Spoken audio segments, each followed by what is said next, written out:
Dial केलेला number सध्या व्यस्त आहे किंवा या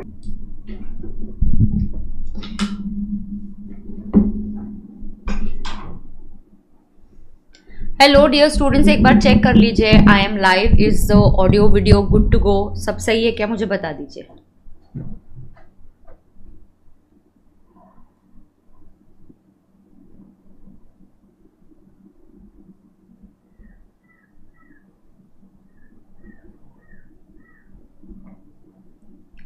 यस, मैं बहुत अच्छी हूँ। Good evening, very very good evening. So let's get started.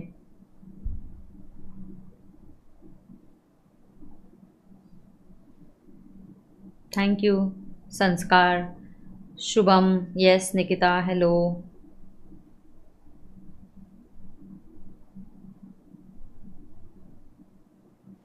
Yes, the final IDT batch has finally started.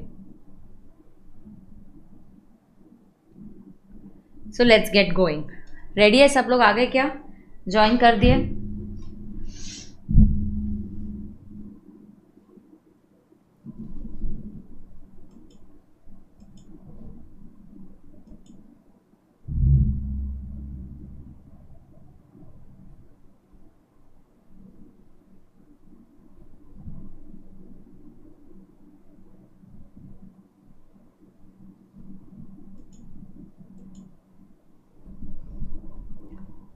चलो, आर वी रेडी?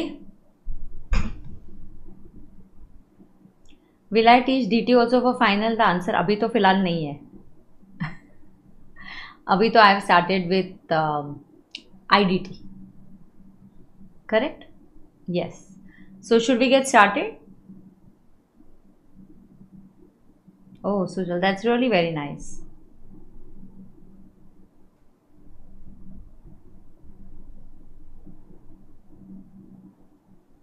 चलो, कल से लेक्चर हो सकता है क्या? इवनिंग नहीं हो पाता। कल एक्चुअली मैंने फर्स्ट डे बोल दिया ना, कल एक ही दिन इवनिंग में करेंगे। So Tuesday, Wednesday, Thursday in the evening, Friday Saturday morning shift करेंगे। संडे को क्लास की छुट्टी होगी एंड फ्राइडे सैटरडे मॉर्निंग करेंगे। Morning 7:30 I start. Okay, 7:30 I start. 7:30 to 9:45 तक लेंगे। और 7:30 का अगर मैं 15 मिनट पहले, तो थोड़ा टफ है because my sun goes out and then I have to give him tiffin. तो वो सब करते करते अगर मेरा सब जल्दी हो जाता है तो I try, otherwise we'll start by 7:30 to 9:45 हम लोग लेंगे। बराबर है? चलो, आज रियल GST पढ़ेंगे, थोड़ा मज़ा आएगा। ठीक है? Are you all ready?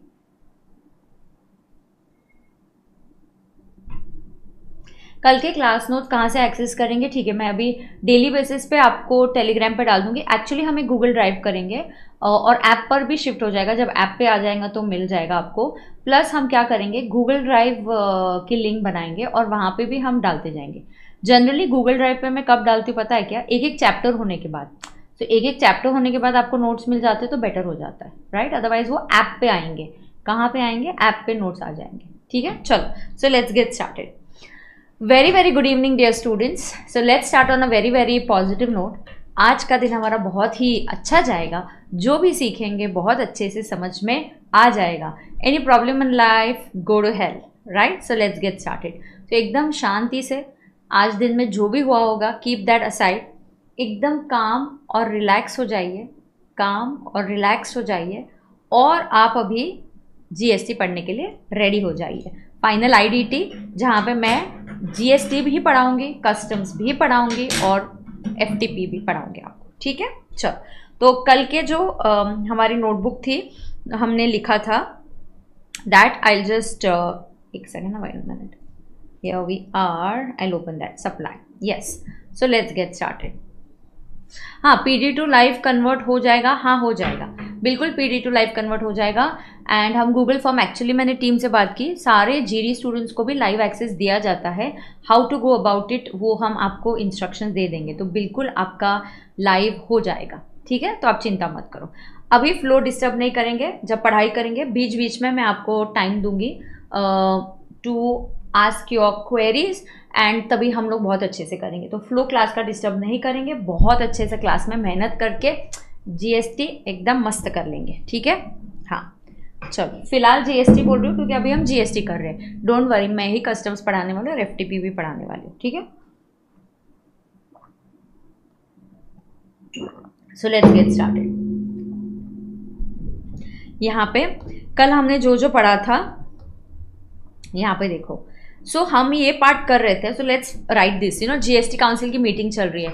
States meeting में कब आने को तैयार हुई? जब स्टेट्स को प्रॉमिस किया गया कि कुछ भी हो जाए लिकर को हम हाथ नहीं लगाएंगे। सेंट्रल गवर्नमेंट ने बोला लिकर को हम हाथ नहीं लगाएंगे। सो जो लिकर है, वेट, ये मैं आपके मैसेजेस ऐसे सामने ही रखती हूँ फोन। हाँ, तो जो लिकर है उसको हम हाथ नहीं लगाएंगे। तो लिकर पे पहले से सेंट्रल एक्साइज नहीं था, स्टेट एक्साइज लगता था। तो इसीलिए स्टेट्स ने बोला वो हमारा ही रहेगा, उसको खबरदार आप जीएसटी में लेकर आए तो हमें आप पर भरोसा नहीं है। तो सेंट्रल गवर्नमेंट ने बोल दिया कि हम जो है जीएसटी की डेफिनेशन ही ऐसे कर देंगे। और क्या कर देंगे जीएसटी की डेफिनेशन को? जीएसटी की डेफिनेशन को ही हम क्या कर देंगे? GST is a tax on supply of G और S or both except alcoholic liquor for human consumption. Correct? ध्यान में आ रहा है क्या सबको? यस।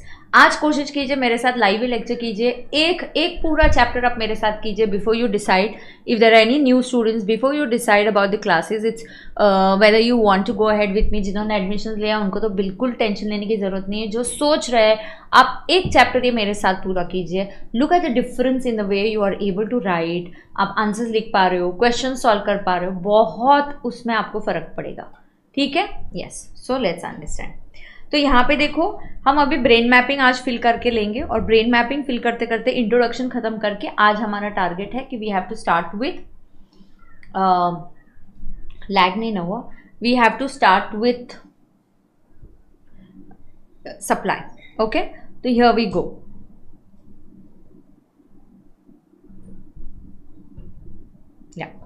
तो यहाँ हम कल लिख रहे थे ये देखना, liquor for human consumption GST के बाहर है, तो इस पे कौन सा टैक्स लगेगा?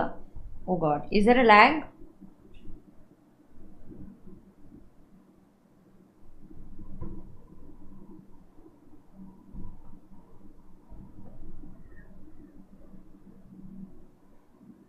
लैग हुआ था क्या?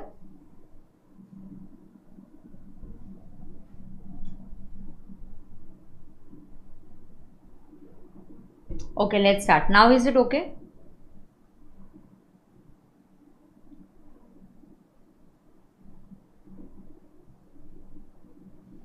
ठीक है, now check, is it okay now?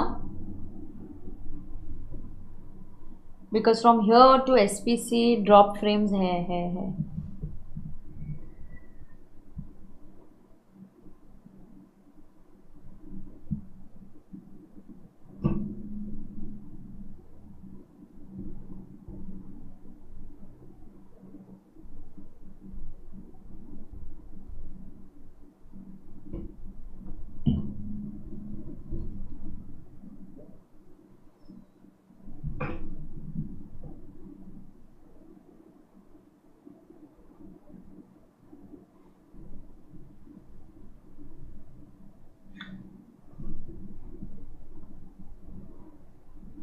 All right, check now. अब मैं पढ़ा रही हूँ तो अब देखो। हेलो, अब देखो अभी कोई लैग है क्या?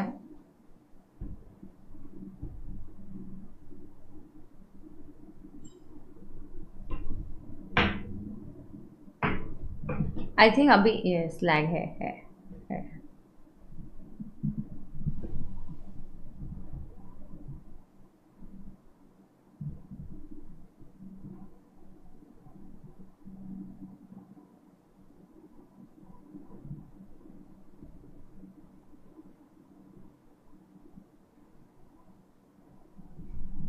Yes, I have restarted.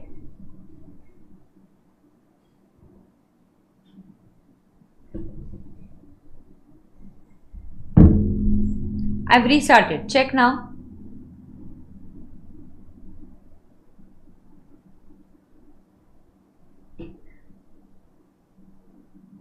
या अभी ओके है, अभी क्लैरिटी आ गई। Perfect. Yes, now it's okay, so let's get started. Yes, now let us understand बेटा। तो कल हम जो है जीएसटी क्यों आया वगैरह वगैरह इसके बारे में हम सब पढ़ रहे थे। So now let us understand as far as this GST is concern कि कौन से गुड्स पे क्या लगेगा। सप्लाई अभी स्टार्ट होगा थोड़ी देर में, ठीक है। चलो अब कोई सवाल जवाब नहीं करेंगे, लेट्स गेट स्टार्टेड। अब देखना यहाँ पे liquor for human consumption is outside the purview of GST, तो इसके ऊपर क्या लगेगा, स्टेट एक्साइज। अब सिर्फ लिकर ही नहीं है, लास्ट फाइनेंस एक्ट 24 में अमेंडमेंट आया था। मैं फिर से एक बार बता दूं, ये लेक्चर्स नवंबर 26 एज वेल एज मई 27 के लिए भी एप्लीकेबल होंगे। तो मैं आपको क्लियरली बताऊंगी कौन सा अमेंडमेंट मई 27 वालों के लिए और कौन सा नवंबर 26 वालों के लिए अगर नहीं एप्लीकेबल होगा तो मैं क्लियरली बता दूंगी, ठीक है। तो आप चिंता मत करो। अब देखो, same like this state excise के जैसे ही ईएनए इज आउटसाइड जीएसटी। तो फाइनेंस एक्ट 24 ने क्या बोला, ईएनए क्या है, it is extra neutral alcohol. So this is extra neutral alcohol which is used for manufacturing of alcohol.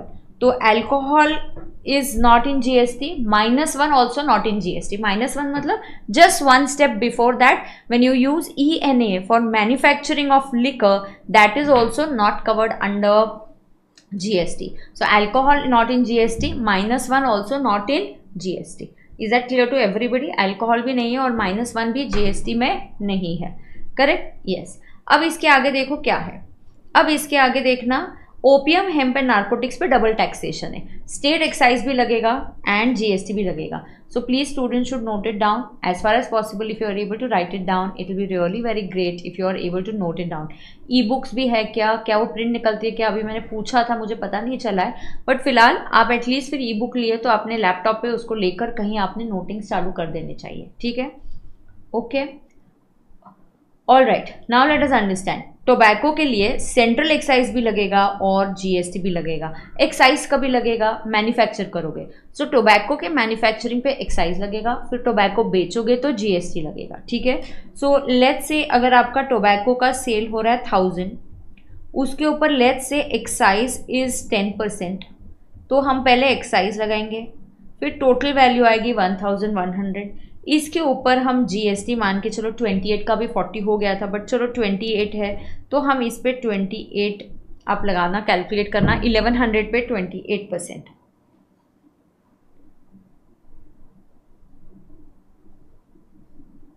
308। सो आप इस पे 308 लगा दीजिए। कॉम्पनसेशन सेस वगैरह भी आता है इसके ऊपर, of course all that is there, but what I'm trying to tell you is, मुद्दा क्या है कि जब भी दूसरा कोई टैक्स लगता है और एक्साइज लगता है तो दूसरे जो भी टैक्सेस है वो टैक्सेबल वैल्यू में ऐड हो जाते हैं। ओके, तो पहले जैसे एक्साइज लगेगा, एक्साइज लगने के बाद ये जो वैल्यू आई ये जीएसटी के लिए टैक्सेबल वैल्यू है, और ये हम सीखते हैं in value of supply. Any taxes other than GST हम उसको वैल्यू में ऐड करते हैं, और ये हम सीखेंगे। अगर आपको पता नहीं है, याद नहीं है, तो हम ये कहाँ सीखेंगे बेटा, वैल्यू ऑफ सप्लाई में, बराबर है। यस। अब देखो इसके आगे हम क्या करेंगे, अदर गुड्स में कोई सवाल नहीं, आप मैन्युफैक्चर करो तो जीएसटी है, बेचोगे तो जीएसटी है, तो एक ही टैक्स लगेगा, that is simple GST, correct है। यस। पेट्रोलियम प्रोडक्ट्स का levy has been postponed, who has postponed the levy, GST council. तो जीएसटी काउंसिल आज अगर मीटिंग करे और चाहे कि पेट्रोल को हम अभी जीएसटी में लेकर आएंगे, तो इज इट पॉसिबल, यस। उनको कोई पार्लियामेंट में जाने की जरूरत नहीं है, उनको कोई एक्ट अमेंड करने की जरूरत नहीं है, बिकॉज पेट्रोल गुड्स में आएगा और उसके ऊपर बिल्कुल जीएसटी लग सकता है, बट ये काउंसिल का डिसीजन रहा है कि इसको हम जीएसटी के बाहर रखेंगे। तो इसको जीएसटी के बाहर रखेंगे तो कौन से टैक्सेस लगते हैं इसके ऊपर, ओल्ड इनडायरेक्ट टैक्स, मतलब पेट्रोल मैन्युफैक्चर करोगे तो एक्साइज, बेचोगे तो वैट, एक स्टेट से दूसरे स्टेट बेचोगे तो सीएसटी, बेटा ये सब आपको एप्लीकेबल फिर हो जाता है। परफेक्ट है क्या, परफेक्ट है क्या। यस, तो ये आपका चार्ट हो गया। Is this a important chart, yes this is a concept है, तो इसको इम्पॉर्टेंट बोलेंगे। तो जनरली जैसे मैं क्लास में बोलती हूँ, इसको देंगे 2 3 4 5 स्टार मार्क्स। ओ माई गॉड। सो 2 3 4 5 स्टार मार्क्स वाले मतलब ये इंपॉर्टेंट है, you should know this table कि कौन से गुड्स पे क्या लगने वाला है, ऑफकोर्स ये पता होना चाहिए। तो बेटा देखो ये आपकी ब्रेन मैपिंग बुक है, ये आपकी बहुत बढ़िया सी सारथी है। So this is your Sarathi, right. और अभी अच्छी and there is a concept question bank also, ठीक है। चलो फिजिकल कॉपीज जिन बच्चों ने ऑर्डर की है अराउंड 20% डिस्पैच आज हो चुका है, बचा हुआ सारा डिस्पैच कल सुबह हो जाएगा, ठीक है। यस, चलो आगे जाएंगे। अब मुझे आपको ये बताना है, अब स्टार्टिंग से थोड़ा स्टार्ट करते हैं यहाँ पे। ओके, अब हम यहाँ पे आते हैं, लेट्स से यहाँ पे आते हैं। Do you know it's a value addition tax? Yes, so GST is a multi stage tax. ये लर्न नहीं करना है क्या? इसके ऊपर सवाल आएंगे क्या? नहीं, ये सिर्फ कॉन्सेप्ट के लिए चाहिए कि GST is a multi stage tax and on each stage, हर स्टेज पे टैक्स लगेगा, but each stage there will be tax only on value addition.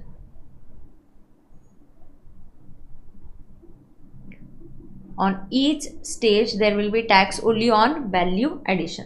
तो हर स्टेज पे टैक्स लगेगा और वो किस पे लगेगा? Only on value addition.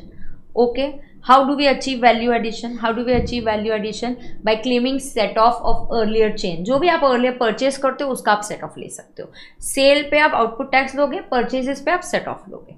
Correct और नॉट करेक्ट? बता दो, बता दो। कंजम्पशन टैक्स, द जीएसटी, ये टैक्स का burden falls on the consumer. Tax burden, कल का एग्जाम्पल याद आ रहा है? Tax burden falls on the consumer. हाँ, आपके पास अगर ये बुक्स नहीं है तो वैसे भी ये मैं आपके साथ फिर शेयर भी कर दूंगी, ठीक है। हाँ, डेस्टिनेशन बेस्ड टैक्स मतलब क्या? गुड्स ले जा, टैक्स भी ले जा। Correct, yes. So IGST inter state में, इंटर स्टेट पे क्या लगेगा? आईजीएसटी, एंड ये किसके साथ शेयर किया जाता है? 50% shared with CG and balance 50% shared with buying state government. Is that clear? इसीलिए सेलिंग स्टेट्स जो महाराष्ट्र कर्नाटक है वो नाराज हो गए, उनको हमने जीएसटी कॉम्पनसेशन देने का प्रॉमिस किया, उसके लिए हमने जीएसटी कॉम्पनसेशन सेस लगाना डिसाइड किया। याद आ रहा है कुछ? हाँ। डुअल जीएसटी मतलब इंट्रा स्टेट के ऊपर आप साइमल्टेनियसली लगाओगे, एक ही ट्रांजैक्शन पे simultaneously both will tax. It will be simultaneously taxed. How? As CGST plus SGST, as CGST plus SGST. Is that clear to everybody? It will be taxed as CGST plus SGST. आगे जाएंगे। Correct. Free flow of credit available now in GST. Available now in GST. So as compared to old indirect taxes, free flow credit अभी available हुआ है, अभी available हुआ है। बराबर है कि नहीं? फ्री फ्लो क्रेडिट अभी अवेलेबल हुआ है, ठीक है। यस, ओके, सही है, ठीक है। ये भी ज़रूरी है, आपको जानना चाहिए कौन से टैक्सेस सब्ज्यूम हुए और कौन से टैक्सेस सब्ज्यूम नहीं हुए। तो मैं टीचर्स कॉपी से आपको दिखा दूंगी। सो कभी कभी ये ब्लैंक रखा जाता है so that class is interactive. बेटा जितना आप लिखते हो उतना आपका अंडरस्टैंडिंग बेटर होता है। तो अगर मेरे पास ये टीचर्स कॉपी में सब होता है, मुझे टीचर्स कॉपी देने में कोई प्रॉब्लम नहीं है, बट उससे मेरा मुझे कुछ नहीं होगा, आपका नुकसान होगा उसमें, ठीक है। तो अब देखते हैं कौन से टैक्सेस सब्ज्यूम किए जाते हैं। सेंट्रल गवर्नमेंट ने जीएसटी के लिए अपना एक्साइज ड्यूटी सैक्रिफाइस किया। अब एक्साइज में भी बेसिक एक्साइज सैक्रिफाइस किया, एडिशनल एक्साइज ड्यूटी सैक्रिफाइस किया। उन्होंने service tax, CST, CVD, countervailing special duty, this was levied under excise only. तो CVD special excise, special CVD this use to be levied under customs duty. In fact अब इसकी जगह पे IGST आएगा। कैसे आएगा मैं आपको बताऊंगी। सो ध्यान देंगे क्या क्या सैक्रिफाइस किया। एक्साइज ड्यूटी, एक्साइज के अंदर बेसिक एक्साइज, एक्साइज के अंदर additional excise, service tax sacrifice किया, सीएसटी किया, सीवीडी एंड स्पेशल सीवीडी से काउंटरवेलिंग ड्यूटी जो कस्टम्स में लेवी होता था उसकी जगह पे अभी कुछ और आ गया है। तो इन सबको सैक्रिफाइस करके गवर्नमेंट सीजीएसटी टैक्स लेकर आया, सीजीएसटी लेकर आया। स्टेट ने क्या क्या सैक्रिफाइस किया बहुत ध्यान से सुनेंगे, ठीक है। If anywhere you feel my speed is ma'am fast, ma'am explain again, you have to tell me because it's final. Some things we think that okay आपको पता है और आप बोलोगे क्या मैम फिर से यही पढ़ा रही है। तो इसीलिए स्पीड अगर आपको कहीं पे भी लगे तो आप मुझे बता सकते हो, ठीक है। ठीक है, अब सुन के लेना। स्टेट गवर्नमेंट ने क्या क्या सैक्रिफाइस किया? Entertainment tax, tax on lottery, betting and gambling, तो इसीलिए इनके ऊपर जीएसटी बिल्कुल आता है, क्योंकि इसके ऊपर पहले भी एक टैक्स होता था, स्टेट गवर्नमेंट टैक्स लगाती थी। इस टैक्स को हमने सब्ज्यूम किया और इसकी जगह पे हम कौन सा टैक्स लेकर आए हैं? एसजीएसटी। तो we have SGST. Entry tax, purchase tax लगता था। स्टेट्स तो वाला इतने टैक्सेस लगाती थी ना बेटा, octroi, entertainment tax, VAT, luxury tax, और पता है कोई भी टैक्स का एक दूसरे के अगेंस्ट वो सेट ऑफ नहीं देते थे, कोई भी टैक्स का एक दूसरे के अगेंस्ट वो सेट ऑफ नहीं देते थे। तो VAT, luxury tax, tax on advertisement. Infact entertainment taxes दो लोग लगाते थे। Entertainment tax, okay, entertainment tax used to be levied by two people. Entertainment tax used to be levied by local authority and state government. ये वाला subsume हो गया, subsume हो गया। लोकल अथॉरिटी वाला अभी भी there, it is still there, ये सब्ज्यूम नहीं हुआ, तो ये अभी तक सब्ज्यूम नहीं हुआ, ठीक है। अब कौन से टैक्सेस सब्ज्यूम नहीं हुए? जैसे स्टैम्प ड्यूटी अभी भी लगता है क्या? यस, आता है। Stamp duty still applicable, customs is still applicable, state excise on liquor is applicable. So property tax जो लोकल अथॉरिटी लगाती है, then you have stamp duty, state excise on liquor, electricity duty, customs duty, excise on petroleum. तो petroleum के तो ऊपर सब कुछ आने वाला है, वैट और जो भी ओल्ड टैक्सेस है वो सब आने वाले हैं। So you should know which taxes which government has sacrifice, and तब जाके सीजीएसटी और एसजीएसटी बना है। ओके और नॉट ओके? यहाँ तक सब सही है क्या? Give me a thumbs up, give me a thumbs up. Till here are we all good? So everybody gives me a thumbs up.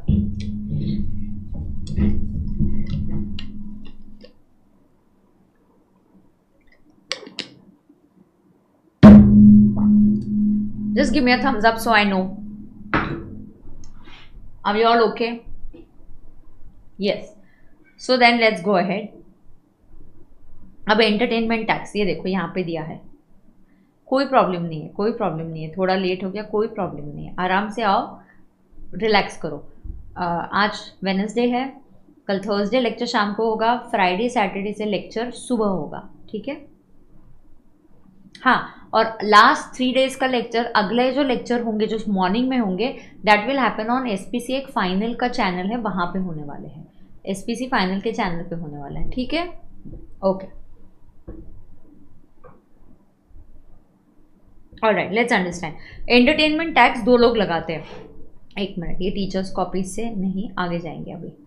तो ये आपको टीचर्स कॉपी में, स्टूडेंट्स कॉपी में अगर आप मेरे सामने हो और ऐसे है तो मैं लिखवा के लेती हूँ आपसे, बराबर है कि नहीं? हाँ, तो आपके पास एक बार बुक्स आ गई तो मुझे बता देना, फिर ये भी आपसे मैं लिखवा के ले लूँगी, या इतना पार्ट मैं आपके साथ शेयर कर दूँगी इसकी PDF फाइल, तो इंट्रोडक्शन की, तो आप लिख पाओगे खुद से, ठीक है। अब देखना, एंटरटेनमेंट टैक्स दो लोग लगाते हैं। चलो, लोकल अथॉरिटी का not subsume, it still continues. State का सब्ज्यूम हो गया है, इसलिए अब जीएसटी में आ गया, ठीक है। तो इसीलिए कहाँ आ गया? जीएसटी में आ गया। अब मूवी टिकट पे फॉर एग्जाम्पल अगर 100 रुपये की मूवी टिकट है, तो मान के चलो लोकल अथॉरिटी का एंटरटेनमेंट टैक्स 10 है, तो वो 10 लगेगा, राइट। और उसके बाद आपका टैक्स आएगा 110। अब इस 110 में आप कैलकुलेट करोगे 9 and 9%, ओके।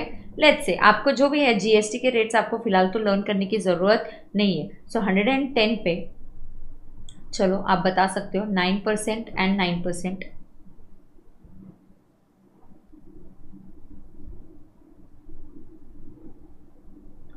सो 9.9 एंड 9.9, इस तरह से आपकी टोटल आ जाएगी। Is that clear to everybody? So 129.8।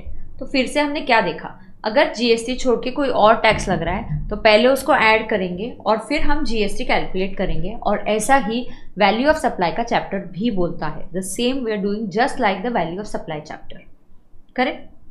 अब अगला पार्ट, ये मुझे जस्ट एक 10 मिनट्स में ख़त्म करना है, और फिर अभी मैं सप्लाई चालू करूँगी बेटा, वेरी वेरी इंपॉर्टेंट, ठीक है। अब सुन के लेना, taxation before GST now is a destination based tax, ये बहुत इंपॉर्टेंट फीचर है उसका। तो अगर बिफोर 1 जुलाई 2017 महाराष्ट्र से गुजरात जा रहा है तो सीएसटी लगेगा। सीएसटी लगाता कौन था, उसके लॉज कौन बनाता था? CG, central government, okay. तो that was levied by central government, but इसको कलेक्ट कौन करता था? महाराष्ट्र। तो ये सेलिंग स्टेट के पास जाता था। टैक्स किसके पास जाता था? गुड्स एक तरफ और टैक्स एक तरफ। हाँ, ये क्या चल रहा है, ऐसा नहीं चाहिए, करेक्ट। अब क्या हुआ है, अब IGST लगेगा, 50% सी के पास जाएगा एंड 50% गुजरात के पास जाएगा because it is the buying state. So this shows that GST is a destination based tax. Goods ले जा, टैक्स भी ले जा। Clear? Okay, perfect, very good. Keep answering, keep it a interactive session, ठीक है please. फिर ना आपको भी कॉन्फिडेंस आता है। एंड इनफैक्ट ये तो फर्स्ट बैच है मेरी, क्योंकि एक इंटर की भी बैच चालू थी और वो प्रेस्टीज पे नहीं थी। पूना में प्रेस्टीज पॉइंट पे क्लासेस होते हैं, वरना मैं अगली बैच या बैचेस आगे अगर ये बैच चली और मेरी प्रेस्टीज पे कभी बैच आ गई और ये बैच कंटिन्यू हुई तो मैं फेस टू फेस भी बोल सकती हूँ कि early morning face to face अगर आपको आना है तो आप प्रेस्टीज पॉइंट पे भी आ सकते हो। But when I start I let you know that way. फिलहाल तो मैं स्टूडियो से ले रही हूँ, ठीक है। अब यहाँ देखना, ये भी कल हमने लिखा, within a state sale किया तो इंट्रा लगता है। तो क्या लगता था पहले? VAT of that state. चलो, तो क्या लगता था यहाँ पे? वैट ओल्ड इसमें, ठीक है। One state to another CST। Outside India no GST। वो कहाँ जाता है? कस्टम्स में जाता है। आउटसाइड इंडिया को हम क्या बोलते हैं? एक्सपोर्ट। एंड बेटा एक्सपोर्ट कहाँ कवर होता है? कस्टम्स में। कस्टम्स में हम सीखने वाले प्रोसीजर, रिफंड, बहुत सी चीज़ें हम सीखने वाले। कस्टम्स तो बहुत क्यूट सा एक्ट है। अब नाउ इस पे क्या लगेगा? CGST, SGST। इंटर पे क्या लगेगा? IGST। एक्सपोर्ट पे पहले भी कुछ नहीं, नो GST, मतलब no indirect tax, it is getting covered under customs. Correct है क्या? आगे जाएंगे, हम बात करेंगे इंपोर्ट्स की। अब इंपोर्ट्स में आपको कुछ चीज़ें समझनी है, बहुत ध्यान से समझना है। इंपोर्ट्स का एक अच्छा मास्टर चार्ट है आगे, ओके। तो बहुत अच्छा है, सप्लाई के चैप्टर में बहुत क्लैरिटी आएगी, ठीक है। अब मेरी एक खास बात है, मैं चीज़ों को सिंप्लीफाई करके सिखाती हूँ, मैं लिख कर समझाऊंगी। तो एक नया तरीका है IDT फाइनल में पढ़ने का, which is really important for you so that you can score well. Now imports of goods ये पहले से ही कस्टम्स एक्ट में कवर्ड थे। इंपोर्ट्स ऑफ गुड्स ये पहले से ही कस्टम्स एक्ट में कवर्ड थे। तो यहाँ पे क्या लगता था? ओके, इंपोर्ट ऑफ गुड्स पहले से ही कहाँ कवर्ड थे? कस्टम्स एक्ट में कवर्ड थे, करेक्ट। एंड सर्विसेज जो है ना बेटा, दे वर नेवर कवर्ड। सर्विसेज जो है वो आज क्या, ये कभी भी कस्टम्स के अंडर कवर्ड नहीं थी, ठीक है। तो सर्विसेज जो है वो कस्टम्स एक्ट में कवर्ड नहीं थे। नाउ पॉज एंड अंडरस्टैंड, इनकी गुड्स पे अर्लियर, देखो अर्लियर क्या लगता था, ये इंपॉर्टेंट है, ये हम सीखने भी वाले हैं क्योंकि कस्टम्स हमारे फाइनल के सिलेबस में भी है, ओके। तो यहाँ देखना, this is so simple. Imports, अगर आप गुड्स इंपोर्ट करते हो तो बेटा it comes under customs act. तो इसके ऊपर अर्लियर क्या लगता था? BCD। There is a basic, customs में ना अलग अलग टाइप्स के ड्यूटीज है, हम वो भी सीखने वाले।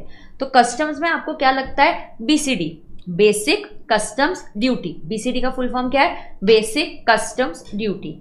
प्लस आपको लगता था CVD, और अभी मैंने आपको बताया ये CVD जो है ये सब्ज्यूम हो गया है, तो अभी नहीं है, अभी CVD को काट डालने का है, ये CVD नहीं है, ये कट हो गया। तो अब नाउ क्या आने वाला है?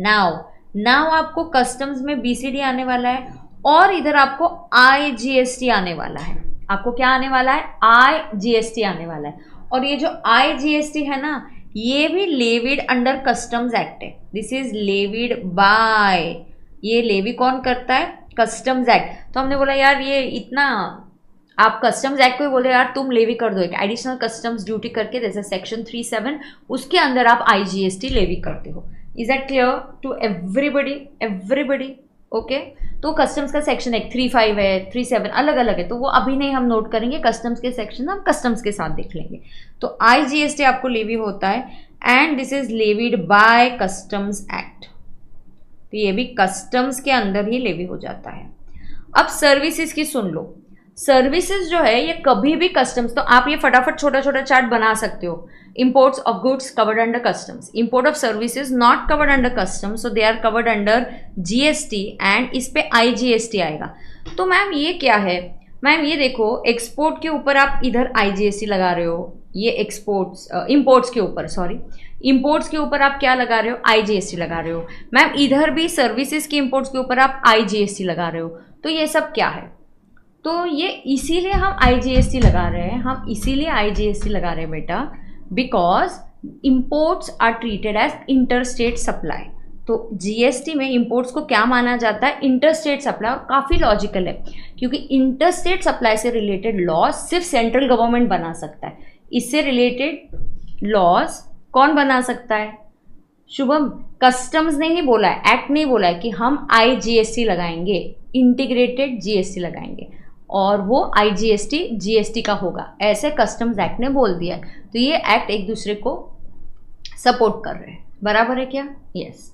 तो यहाँ पे देखो, तो interstate, why is it imports is treated as interstate? The logic is very clear, क्योंकि ये सेंट्रल गवर्नमेंट लगा इसके रूल्स बनाएगा। अगर आप इसको इंट्रा मान लेते या कुछ और मान लेते तो इसके पावर्स फिर स्टेट्स के पास भी आते, तो स्टेट्स को हमें नहीं देना है। इंपोर्ट एक्सपोर्ट किसने कंट्रोल करना चाहिए? Central government. इसीलिए कस्टम्स एक्ट भी किसके अंडर है? Central government. करेक्ट है क्या? करेक्ट है क्या? यस। आगे जाएंगे। अभी और ओके। ये सीवीडी भी ना एक्चुअली एक्साइज का था, बीसीडी लगता था, और जो सीवीडी लगता था ना वो एक्साइज का पार्ट हुआ करता था, और वो भी कस्टम्स लगाता था। यस। तो वैसे ही उसके जगह भी कौन लगाएगा? तो ये आज की प्रति ये नहीं है, ये पहले से होते आ रहा था शुभम, पहले से होते आ रहा था। ये सीवीडी भी है ना, it was a type of excise. तो जीएसटी ने काफ़ी सारी चीज़ें ओल्ड इनडायरेक्ट टैक्सेस की भी कैरी फॉरवर्ड की है, और वहाँ पे कुछ कुछ गलतियाँ जो होती थी उसको भी सुधारा है। ठीक है, आगे जाएंगे। तो ये चार्ट भी बन गया हमारा। अगले एक चार्ट पे आएंगे, बस हमारे पास अभी 2-3 ही चार्ट्स है, एंड देन मैं सप्लाई चैप्टर से स्टार्ट करूँगी। ठीक है, अभी और ओके। लोकेश तुम भी लेट आए क्या? एंड एक some that girl was there, she was very active yesterday, आज नहीं है वो, बट ठीक है, इवनिंग टाइम थोड़ा सा डिफिकल्ट हो जाता है ना आपके लिए भी। अब सुनते हैं कितने एक्ट्स है और क्या क्या लगने वाला है, इसका लेजिस्लेचर कैसे होने वाला है। तो पहली बात हम बोल रहे हैं one nation one tax. Is that the complete truth? No, we are going to levy CGST, there is going to be SGST, हर स्टेट का अपना अपना एसजीएसटी होने वाला है, आईजीएसटी होने वाला है, अगर यूनियन टेरिटरी है तो यूटीजीएसटी होने वाला है। Correct? So now let us understand. Income tax act is same. Income tax act क्या है? There is only one act throughout the country. Why? Because it is levied by the central government, because वो levy कौन करता है? Central government. So we have only one act that is levied by central government, तो इसलिए एक ही act है throughout the country. तो वैसे अब इंडिया पहले समझ के लेते हैं। India consist of 28 states, it consist of 8 union territories. अब यूनियन टेरिटरीज में हमने डिवाइड कर लिया, 3 यूनियन टेरिटरीज स्टेट माने जाएंगे और 5 यूनियन टेरिटरीज यूटी ही माने जाएंगे। 3 ऐसी यूनियन टेरिटरीज है जहाँ पे इलेक्शंस होते हैं और उनका एक लेजिस्लेचर होता है, so they have their own elections and they have their own government. Rest ये जो 5 यूनियन टेरिटरीज है, they are governed by the president of India. So they are governed by the president of India. तो इन 5 UTs को UTs माना जाएगा। सो जो 8 UTs है वो डिवाइड हो रही है बिटवीन 3 एंड 5। 5 यूटीज को यूटीज ही माना जाएगा। इन 5 के लिए एक ही एक्ट लगता है, this is called as UTGST act. So we have only one UTGST act. So we have only one UTGST act. ठीक है, अब सीजीएसटी एक्ट भी एक ही है, सीजीएसटी एक्ट भी एक ही है। ओके, अब स्टेट्स कितने हो गए? 28 states plus 3 UTs with legislature. क्या दिल्ली में इलेक्शंस होते हैं क्या? हाँ। जम्मू कश्मीर में हुए क्या? हाँ। पौंडीचेरी, पुडुचेरी, यस। तुमको पता है जम्मू कश्मीर भी एक पहले स्टेट था, तो 29 स्टेट्स थे, तो जम्मू कश्मीर का क्या हो गया? ब्रेकअप हो गया। Jammu Kashmir got divided into Jammu Kashmir union territory and Ladakh is also union territory. लेकिन दोनों में फर्क क्या है? Ladakh is a union territory without legislature, वहां पे लेजिस्लेचर नहीं है, and Jammu and Kashmir is with legislature. And Jammu and Kashmir कैसे है? विद लेजिस्लेचर है। So 28 plus 3 31। So we are going to have, ये मैंने कहीं पे दिया हुआ है, ठीक है, ऊपर होगा या नहीं, ठीक है, हम नोट करेंगे। So we have 1 CGST act, we have 1 UTGST, 1 UTGST act for 5 UTs. This is for whole of India. We have 31 SGST acts. This is how by 28 plus 3 UTs. State की जो डेफिनेशन है GST में, state की जो definition है GST में, it is said state plus union territories with legislature. बोलो, what is state in GST? State in GST is equal to state plus union territories with legislature. तो जिनके पास अभी नहीं है तो आप कल की नोटबुक में आगे कंटिन्यू करोगे लिखना। ये सब मैं क्लासेस में लिखवाती हूँ, काफ़ी लिखवा के आपको पढ़ाने वाली हूँ मैं। तो प्लीज़ अंडरस्टैंड, अगर आपके पास ब्रेन मैपिंग की ये चार्ट बुक नहीं है, आपको नोटबुक में लिखना है, बराबर है। So you have 1 CGST, 1 UTGST, 31 SGST acts. This is how, and we are going to have 1 IGST act to take care of interstate and any points relating to imports of services, तो पूरा इसके अंदर आएगा, and imports of goods and imports of services, ये inter माने जाते हैं तो ये IGST में आते हैं, बराबर है, बराबर है। Is the pace okay? Are we all understanding?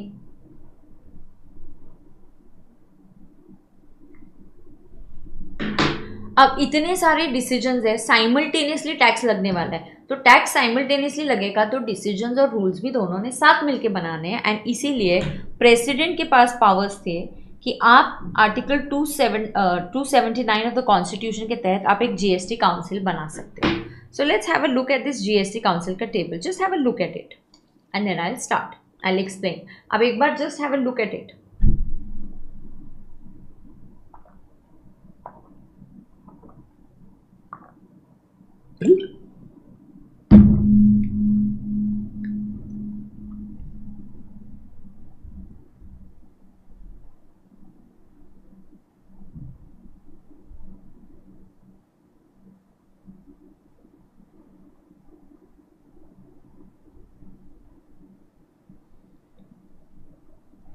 Yes, तो आपने देखा who is the chairperson of this GST council. ये जीएसटी काउंसिल के मेंबर्स कौन कौन होने वाले, तो इसके जो मेंबर्स हैं यहाँ पे ये देखना, जीएसटी काउंसिल का जो चेयरपर्सन होने वाला है that is the union finance minister who is Nirmala Sitharaman ji. So Nirmala Sitharaman ji is the union finance minister and that is why she becomes the GST council का चेयरपर्सन। ओके, अब ये काउंसिल है, स्टेट्स और सेंट्रल गवर्नमेंट मिलकर जीएसटी के बारे में डिसीजन बनाएंगे। दो एक्ट्स आपको अलग अलग लगते हैं, ये एक दूसरे के कॉपी पेस्ट है और आपस में इनका बहुत जमता है, ये एक दूसरे के बहुत ही कॉपी पेस्ट है। सीजीएसटी के जैसे ही एसजीएसटी एक्ट है वैसा ही यूटीजीएसटी। सीजीएसटी में होल ऑफ इंडिया होगा, महाराष्ट्र के एसजीएसटी में उस जगह पे होल ऑफ महाराष्ट्र होगा, गुजरात के एसजीएसटी में होल ऑफ गुजरात होगा, rest everything is copy paste. Act अलग अलग नहीं है, अलग अलग नहीं है। हम क्या पढ़ने वाले हैं, सीजीएसटी और आईजीएसटी का एक्ट पढ़ने वाले हैं। हम अलग अलग, क्योंकि हमारी नेशनल लेवल की एग्जाम है तो हम अलग अलग जगह से पेपर लिखते हैं। तो कोई महाराष्ट्र का बच्चा बोलेगा मैं महाराष्ट्र के एसजीएसटी के सेक्शंस पढ़ूँ क्या, नहीं, तो आप क्या करोगे, आईजीएसटी एक्ट पढ़ोगे और सीजीएसटी एक्ट पढ़ोगे। Is that clear to everybody? ये लिखा क्या, नंबर ऑफ एक्ट्स लिखा क्या, स्टेट मतलब क्या लिखा क्या, इंडिया मतलब क्या, इनडायरेक्टली 31 स्टेट्स एंड 5 यूटीज, सब नोटबुक में लिखा हुआ चाहिए। India is equal to 31 states plus 5 UTs. UTs में कौन से हैं, अंडमान निकोबार, लक्षद्वीप, दादरा नगर हवेली, दमन एंड दीव। ये पहले अलग अलग हुआ करते थे, अब इनका पैचअप हो गया। Okay, Dadra Nagar, Daman and Diu ये सब एक यूटी बन गए, ठीक है। चंडीगढ़ एंड लद्दाख, ठीक है। तो आगे जाओ क्या, अभी मैं किसी को कोई प्रॉब्लम है इसमें?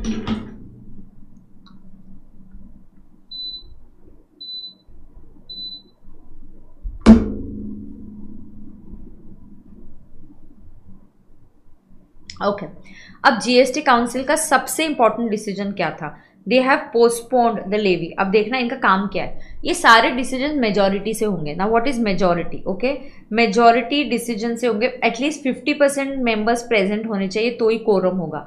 इतने मिनिमम मेंबर्स चाहिए तो ही कोरम होगा, तो ही मीटिंग हो पाएगी। सीए इंटर का होगा बेटा, होगा, और डीटी खत्म होने दो।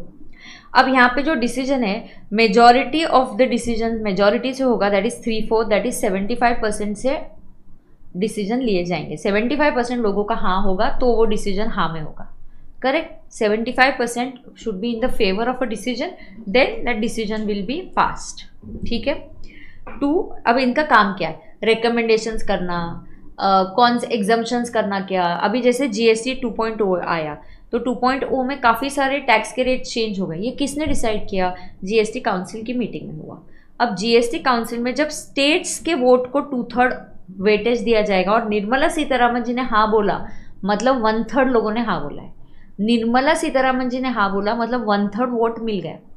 सेंट्रल को 1/3 वेटेज दिया जाएगा और स्टेट्स को 2/3 वेटेज दिया जाएगा। Is that clear to everybody? Okay. इनका फंक्शंस है, रेकमेंडेड डेट जब से जीएसटी पेट्रोल पे लगेगा, ये डेट्स आपको बतानी है, आपको रेकमेंड करना है। ओके। उसके बाद आपको स्पेशल कैटेगरी स्टेट्स बनाने हैं, तो इन्होंने 11 स्पेशल कैटेगरी स्टेट्स बनाए। अब आप मुझे इसके लिए बहुत अच्छी मेमोरी टेक्निक दोगे। काफ़ी सारी मेमोरी टेक्निक्स मैंने बहुत अच्छी वाली बनाई हुई है। सिर्फ ये 11 स्पेशल कैटेगरी के जो स्टेट्स है, ये नॉर्थ ईस्टर्न वाले स्टेट्स है। और इन स्पेशल कैटेगरी स्टेट्स में क्या होता है, इन 11 स्पेशल कैटेगरी स्टेट्स में क्या होता है पता है क्या? इन स्पेशल कैटेगरी स्टेट्स के लिए कॉम्पोजिशन स्कीम, रजिस्ट्रेशन, इनके जो रूल्स है थोड़े से अलग होते हैं, क्योंकि ये स्पेशल है। क्यों? क्योंकि यहाँ पे इनका इकोनॉमी इतना नहीं चलता है, यहाँ पे टर्नओवर इनके सारे बिजनेसेस का थोड़ा सा कम इकोनॉमी चलता है, यहाँ टूरिज्म ज़्यादा है, ये इतने डेवलप्ड नहीं है। तो इन स्टेट्स को हमने 11 स्पेशल कैटेगरी स्टेट्स बोला गया।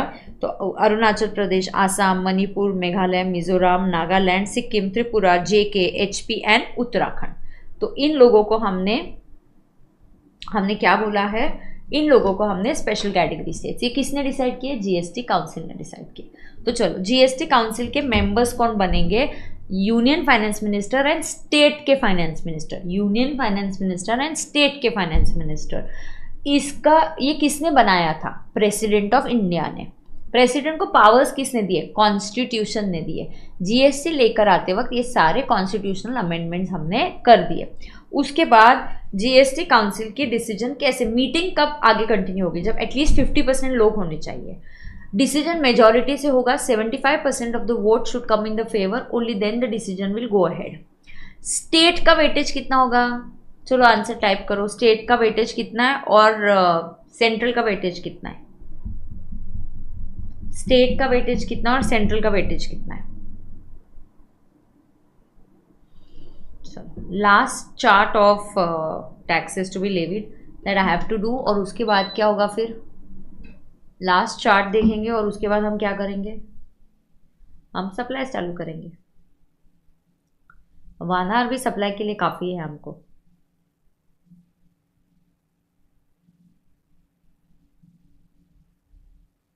परफेक्ट। अब देखो यहाँ पे, yes 1/3 and 2/3, very good. 1/3 and 2/3, perfect. अब यहाँ पे आपको देखना है, if I sell something with in Delhi, तो कौन सा टैक्स लगेगा? दिल्ली के अंदर सेल हो, अब दिल्ली स्टेट माना जा रहा है, Delhi is a UT with legislature, so Delhi के अंदर क्या होगा? CGST plus SGST of Delhi लगेगा, correct? Yes. State sale within Andaman Nicobar, Andaman Nicobar comes in the list of UT, तो यहाँ क्या लगेगा? यूटी जीएसटी लगेगा। क्या लगेगा बेटा? यूटी जीएसटी लगेगा। ओके। मुझे बोलो, मॉर्निंग में शिफ्ट करेंगे तो तुम लोग कितने बच्चे लाइव देखोगे? मॉर्निंग में उठने वाले हो कि नहीं उठने वाले हो लेक्चर के लिए?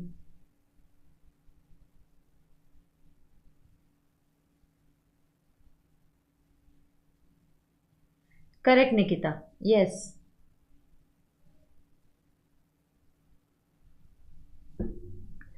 Cell of Maharashtra to Gujarat, Maharashtra to Gujarat क्या होगा? IGST. Jammu Kashmir to Ladakh, Jammu Kashmir state माना जाएगा, लद्दाख यूटी माना जाएगा, तो हम बोलेंगे आईजीएसटी। हाँ, I want to know how many of you are going to attend in the morning. Sale within Maharashtra, CGST and SGST. ये किसका एसजीएसटी लगेगा? महाराष्ट्र का। अंडमान निकोबार,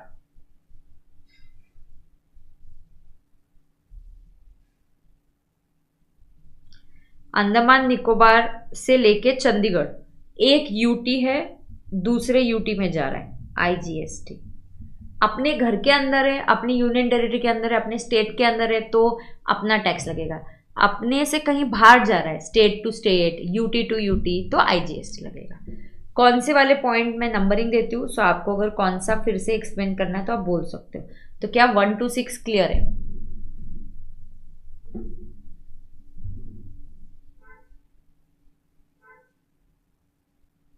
वाह वाह, 7:30 तक जिम, क्या बात है। हाँ I know, I want to know you will attend ना बाबा इन द मॉर्निंग। मैंने डेमो इसलिए इवनिंग में रखा, फ्यू डेज की demo sessions, few start sessions तो हमारे हो जाए। हाँ, sale within, yes, UT GST plus C GST, of course. Second case में of course Shubham, perfect. Second case is sale within UT, whenever the sale is within UT it is UT GST plus C GST, perfect. Lokesh भाई, you will try. You are so regular. You should also come. I want you to be there in the morning. हाँ, मैं पूछने वाली हूँ तेरे लिए, तूने भी अटेंडेंस लगाना चाहिए मॉर्निंग में।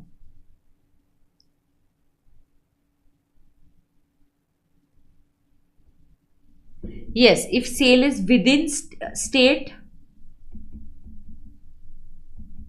Shubham, why try? No try. Within state it is CGST plus SGST, और विद इन यूटी जैसे रूल्स एस के लिए वैसे ही रूल्स यूटी के लिए भी होते हैं, तो यहाँ पे भी C G S T plus UT GST लगता है। लोकेश, शुभम, चाहिए एक दूसरे की अटेंडेंस लेंगे हम लोग। Yes Shankar, okay good. So once I get to know you, I ask कौन बैठा है कौन नहीं बैठा है, हम एक दूसरे की अटेंडेंस लेंगे। दोस्तों ने एक दूसरे का अटेंडेंस लेना चाहिए, तो अपन एक दूसरे को मोटिवेटेड रहेंगे हम पढ़ाई कंप्लीट करने के लिए। Done. So introduction so far is enough, जितना मुझे आपको बेस चाहिए उतना इनफ है। कुछ और एडिशनल होगा तो इस बेसिक पे सवाल नहीं आते, मार्क्स का वेटेज नहीं है। कुछ लगा मुझे कॉन्स्टिट्यूशनल की कुछ अमेंडमेंट्स या कुछ चाहिए तो वो मैं लेक्चर ऐसे ही एक यूट्यूब में लेकर उधर ही यूट्यूब पे ही रख देंगे वो लेक्चर, तो उसको आप ज़्यादा स्ट्रेस मत लो, ठीक है। तो हम अभी स्टार्ट करेंगे विथ सप्लाई, ठीक है। अब सप्लाई से स्टार्ट करना है हमें। Yes, yes, you all have to come.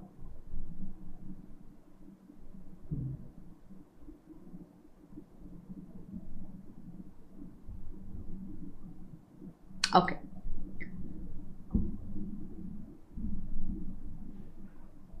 Now it's time for supply. Absolutely superb. So everybody has to, in the class video, clap your hands and get charged for the next session.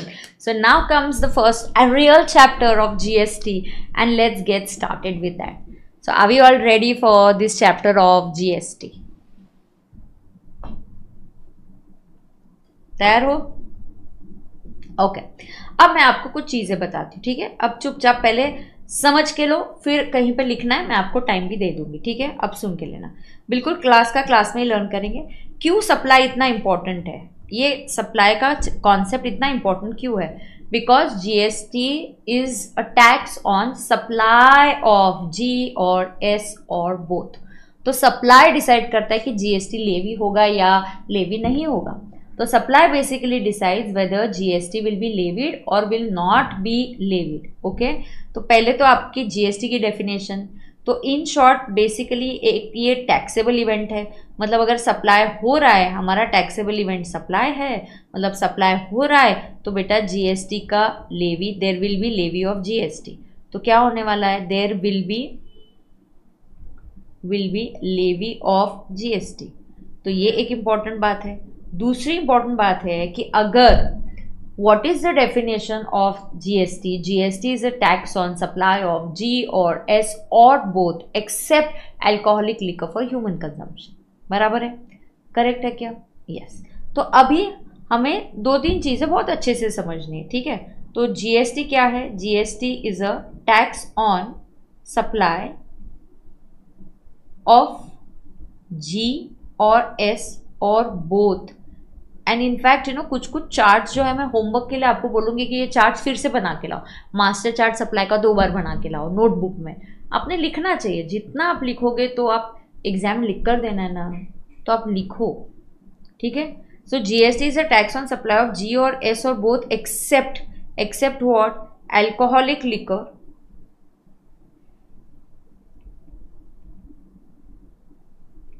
For human consumption.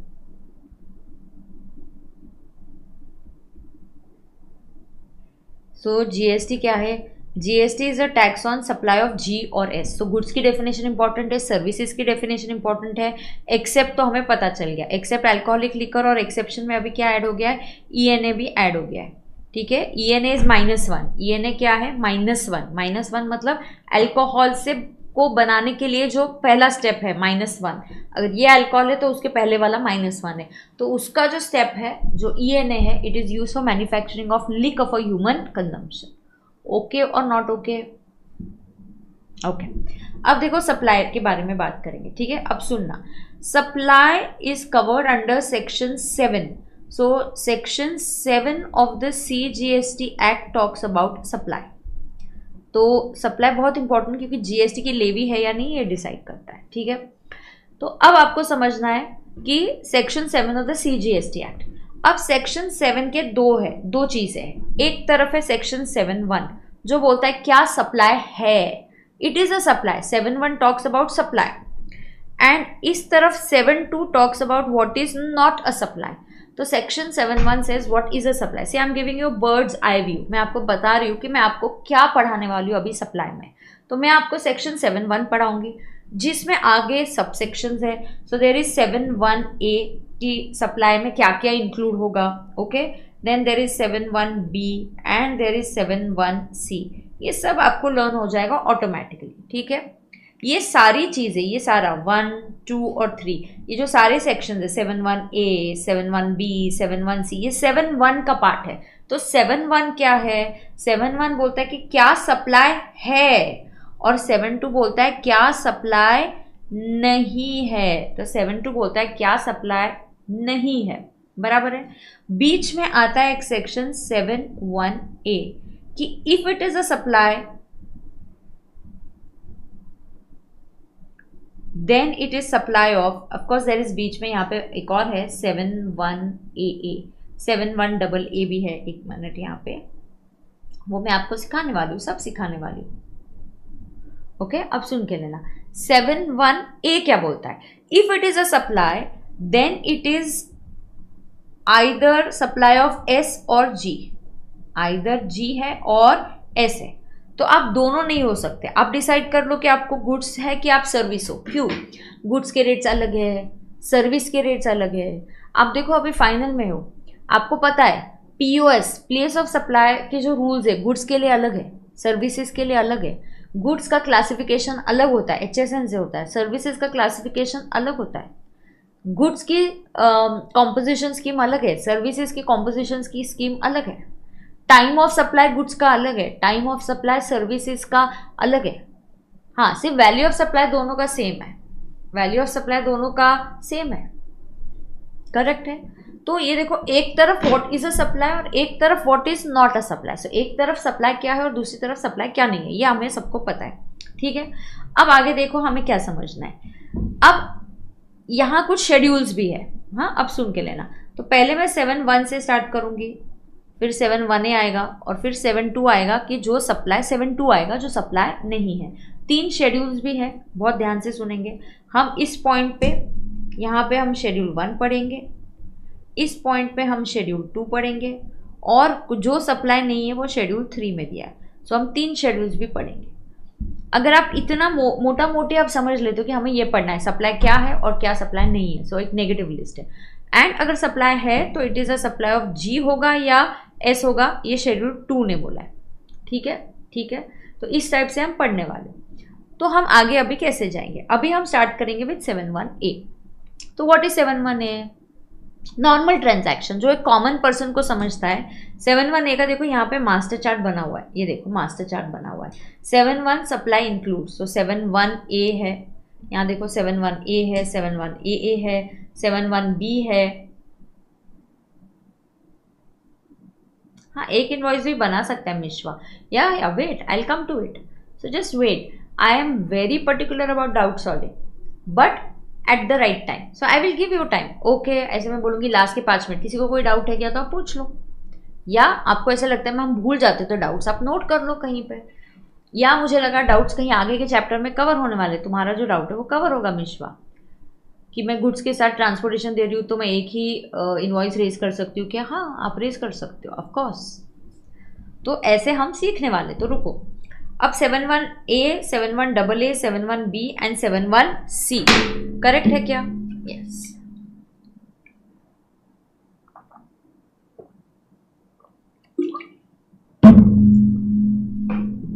Okay, अब 7(1)(a क्या बोलता है? बहुत simple है, supply includes. तो what does supply include? सो ध्यान से सुनना, supply includes all forms of supply. Supply includes, एक तो डेफिनेशन इंक्लूसिव है, इंक्लूड शब्द बोलने से बहुत ज्यादा, yes, till the time you don't get a brain mapping hard copy you have to write it in the notebook, yes। तो ये जो मास्टर चार्ट है आप ऐसे फटाफट से बना सकते हो। तो 1 minute, I just wait for a minute and आप फटाक से ये चार्ट बना लो कि ये सब मैं सिखाने वाली हूँ। ऐसे आप रफ में बनाओ कि this is what we are going to learn, this is like a master chart, कि हम ये पढ़ने वाले हैं 7(1)(a), 7(1)(a)(a), 7(1)(b। So you quickly note it down. ये सब सप्लाई है, दिस ऑल इज सप्लाई। और यहां जो दिया है दिस इज, ये सब जो है this is not a supply. और सप्लाई होने के बाद if it is a supply then it is either G और एस। ये डिसाइड करता है शेड्यूल 2 कि ये जी होगा या एस होगा। तो चलो 2 मिनट, मैं सिर्फ आपको स्क्रीन दिखाती हूँ, आप ये लिख कर ले सकते हो। Note it down, I am waiting.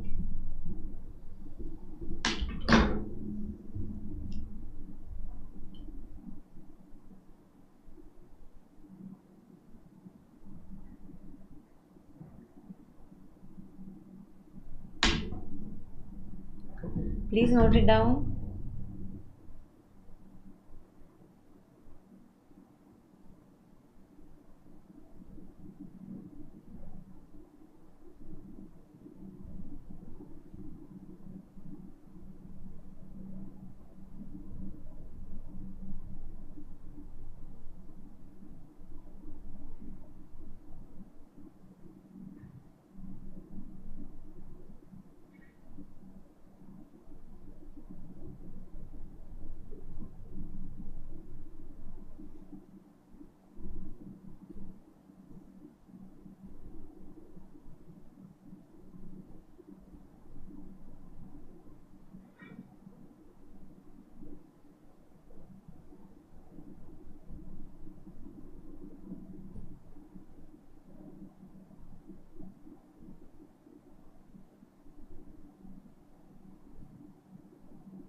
Yes, inter में ये चार्ट्स मैंने 5-5 बार बनवाए थे, सब याद है इंटर का अभी तक। तो एब्सोल्युटली अगर इंटर का याद है तो यू आर सॉर्टेड, क्योंकि आधे से ज़्यादा पार्ट इंटर से सेम रिलेटेड है।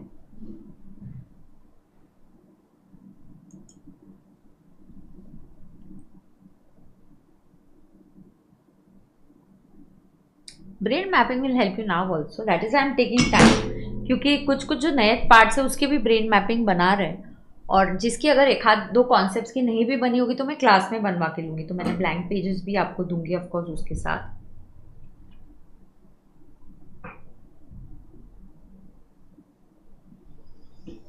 आगे जाएंगे।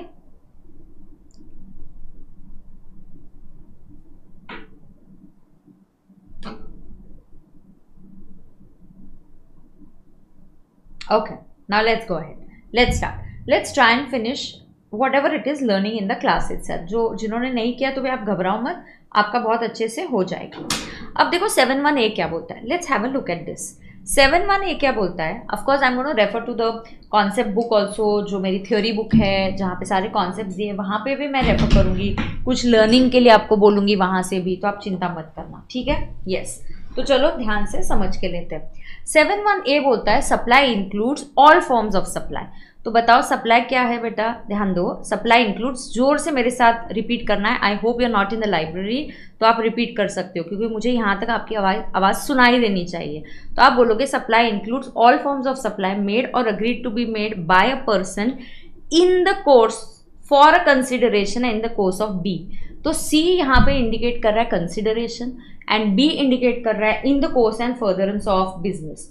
तो बी क्या इंडिकेट कर रहा है? In the course and furtherance of business.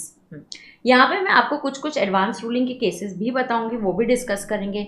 आपको वो कोट नहीं करने, एग्जाम के लिए नहीं आएंगे, बट जस्ट थोड़ी सी चर्चा करने के लिए, एक फाइनल लेवल की चर्चा करने के लिए, बराबर है। यस, केस लॉज हो सकते हैं, एक आध दो कोई बहुत ही लैंडमार्क केसेस होंगे, तो वो भी मैं आपके साथ डिस्कस करूंगी।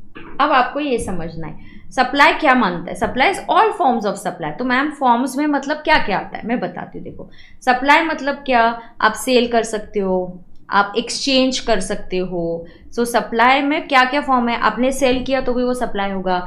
दो लोगों ने मिलकर एक्सचेंज, मेरी ओल्ड कार के बदले मैंने न्यू कार ले ली, या मैंने ज्वेलरी दी और उसके बदले में तुम्हारी कार ले ली। तो सप्लाई में सेल आएगा, एक्सचेंज आएगा, ट्रांसफ़र आ सकता है, लीज पे देना, licence, barter. So sale, exchange, barter, transfer, licence, lease and disposal. ये अच्छा, इस पे क्या थ्योरी क्वेश्चन आएगा क्या? इस पे नहीं आएगा थ्योरी क्वेश्चन। यहाँ पे भी कौन सा पार्ट इंपॉर्टेंट होता है, बिना कंसिडरेशन के कब सप्लाई होता है, ऐसे कुछ एक्सेप्शन केसेस है। ठीक है, तो अब ध्यान से आप सुन के लो बेटा। यहाँ पे क्या हो रहा है, हाँ, तो यहाँ पे क्या हो रहा है, सप्लाई क्या बनता है, supply includes all forms of supply made और अग्रीड टू बी मेड। तो आपका इधर सप्लाई हो चुका है या फ्यूचर में होने वाला है, बराबर है। तो आपने जैसे कि कोचिंग क्लास के लिए फीस दे दी, तो अभी तक सप्लाई हुआ नहीं था, लेकिन आपने पेमेंट पहले कर दिया, तो हमारा अग्रीमेंट क्या हुआ, supply will be made. Supply हो चुका है या फ्यूचर में होने वाला है। तो सप्लाई में सारे फॉर्म्स ऑफ सप्लाई आएंगे, मेड और agreed to be made for consideration. Consideration होना बहुत ज़रूरी है, तो कंसिडरेशन होना बहुत ज़रूरी है, and it should be in the course and furtherance of business. तो ये मेरे बिजनेस। हाँ, आपको एक और चीज़ बता दो, जब भी आप सप्लाई या चैप्टर पढ़ते हो, आपको एक चीज़ बता देते हैं, जीएसटी में क्या होना चाहिए। तो सबसे इंपॉर्टेंट बात आप सुन के लो पहले, ठीक है। अब देखो सम बेसिक, जीएसटी में there is going to be a supplier and there is going to be a recipient. क्या होने वाला है बताओ मुझे, चलो रिपीट करो। There has to be a supplier and there has to be a recipient. तो जीएसटी में एक सप्लायर होना चाहिए और एक रेसिपिएंट होना चाहिए, बरोबर है क्या? जीएसटी में एक सप्लायर होना चाहिए और जीएसटी में एक रेसिपिएंट होना चाहिए, करेक्ट है क्या? करेक्ट है। अब ध्यान से सुनना, सप्लायर जो है इसको पैसे मिलते हैं, क्यों? क्योंकि ये आपको कुछ दे रहा है। जैसे आपके और मेरे केस में, मैं सप्लायर हूँ, आप रेसिपिएंट हो, तो मुझे पैसे मिले, मैं आपको सर्विस दे रही हूँ, या कभी कभी मैं आपको गुड्स दूंगी, तो I can give you goods, I can give you services, I can give you both. So supplier जो है, रेसिपिएंट जो है इसको पैसे देगा, सप्लायर जो है रेसिपिएंट को G/S देगा। ये एक बिजनेस होना चाहिए for suppliers view point. This should be a business from whose point of view, from suppliers point of view. So this should be business from suppliers point of view, बराबर है क्या? तो ये एक बिजनेस होना चाहिए। फॉर एग्जाम्पल, अगर मैं आपको क्लास ले रही हूँ, तो is it a business from my viewpoint? Yes. और if XYZ limited is selling computers, is it a business of, are they into the business of selling computers? Yes. So when they sell a computer, it is in the course of business. But I'll introduce you to a very important character and that is चमेली। मैं इसका example बार बार लेती हूँ, जिन्होंने मुझसे पढ़ा है उनको पता है चमेली एक सैलरीड पर्सन है, वो बिजनेसमैन नहीं है। मेरे इसमें दो कैरेक्टर्स बहुत इंपॉर्टेंट है, एक है चमेली जो एक सैलरीड पर्सन है, और दूसरा है मोटा भाई जो एक बिजनेसमैन है। अब सुन के लेना, चमेली ने क्या किया, अपना लैपटॉप बेच दिया। क्या लैपटॉप बेचना चमेली का बिजनेस है क्या? नहीं, तो ये जीएसटी में नहीं आएगा। सप्लाई कब होगा? Supply includes all forms of supply. Okay, come on, repeat with me. Supply includes all forms of supply made और agreed to be made for consideration and in the course and furtherance of business. तो मेरे लिए, supplier के लिए वो in the course of business होना चाहिए। जैसे अगर चमेली आपको लैपटॉप बेच रही है, तो वो उसके बिजनेस में नहीं है, it is not for her business, it is her personal thing. तो ये इस पे जीएसटी नहीं आता है। चमेली अपनी ओल्ड ज्वेलरी लेकर जाके सेल करती है, उस पर जीएसटी नहीं आएगा। लेकिन एक ज्वेलरी बेचता है तो he does it in the course of business. चमेली अपनी ओल्ड कार सेल करती है, it is not in the course of business. So it is very much necessary कि वो बिजनेस होना चाहिए, और ये किसके व्यू पॉइंट से होना चाहिए, किसके व्यू पॉइंट से होना चाहिए, it should B from the point of view of the supplier. तो ये सप्लायर के पॉइंट ऑफ व्यू से बिजनेस होना चाहिए, बराबर है क्या? यस। अब यहाँ पे और क्या क्या होना चाहिए, अब सुन के लेना, इसके पैरामीटर्स है, पहले तुम समझ के लो, फिर मैं आपको 2-2 3-3 सेंटेंसेस बोलूंगी। तुम सबको पता है कि जीएसटी के क्वेश्चंस हम लिखते कैसे, हम लिखते प्रोविजन ऑफ लॉ, फिर हम लिखते केस स्टडी, यहाँ facts of the question and conclusion.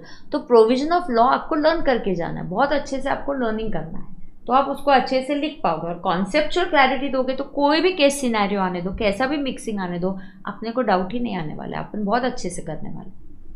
अब यहाँ पे देखो ये क्या हो रहा है, so this is in the course of business, तो यहाँ पे बी होना बहुत ज़रूरी है। एंड तो इसके कुछ पैरामीटर्स होते हैं, तो ये जो सप्लाई है 71A, it has some important parameters, और बहुत इंपॉर्टेंट पैरामीटर्स है, मैं आपको अगर बताऊँ तो इसमें कॉन्सेप्चुअल क्लैरिटी नेक्स्ट लेवल की चाहिए अपने को। तो अब यहाँ पे क्या होता है, अगर मैं आपको मेरी कॉन्सेप्ट बुक दिखाऊँ तो, बट अभी फिलहाल ठीक है, मैं कॉन्सेप्ट बुक में बाद में जाऊँगी, अभी हम लिख के लेंगे, ठीक है? तो अभी आप पहले नोटबुक में लिख के लोगे 71A। तो व्हाट इज 71A? 71A लिखोगे। 71A क्या है? सप्लाई इंक्लूड्स, शॉर्ट में लिखेंगे, includes what? All forms of supply, made और अग्रीड टू बी मेड। एक मिनट, मैं भी अच्छे से लिखती हूं तो फिर आपको लिखने आएगा।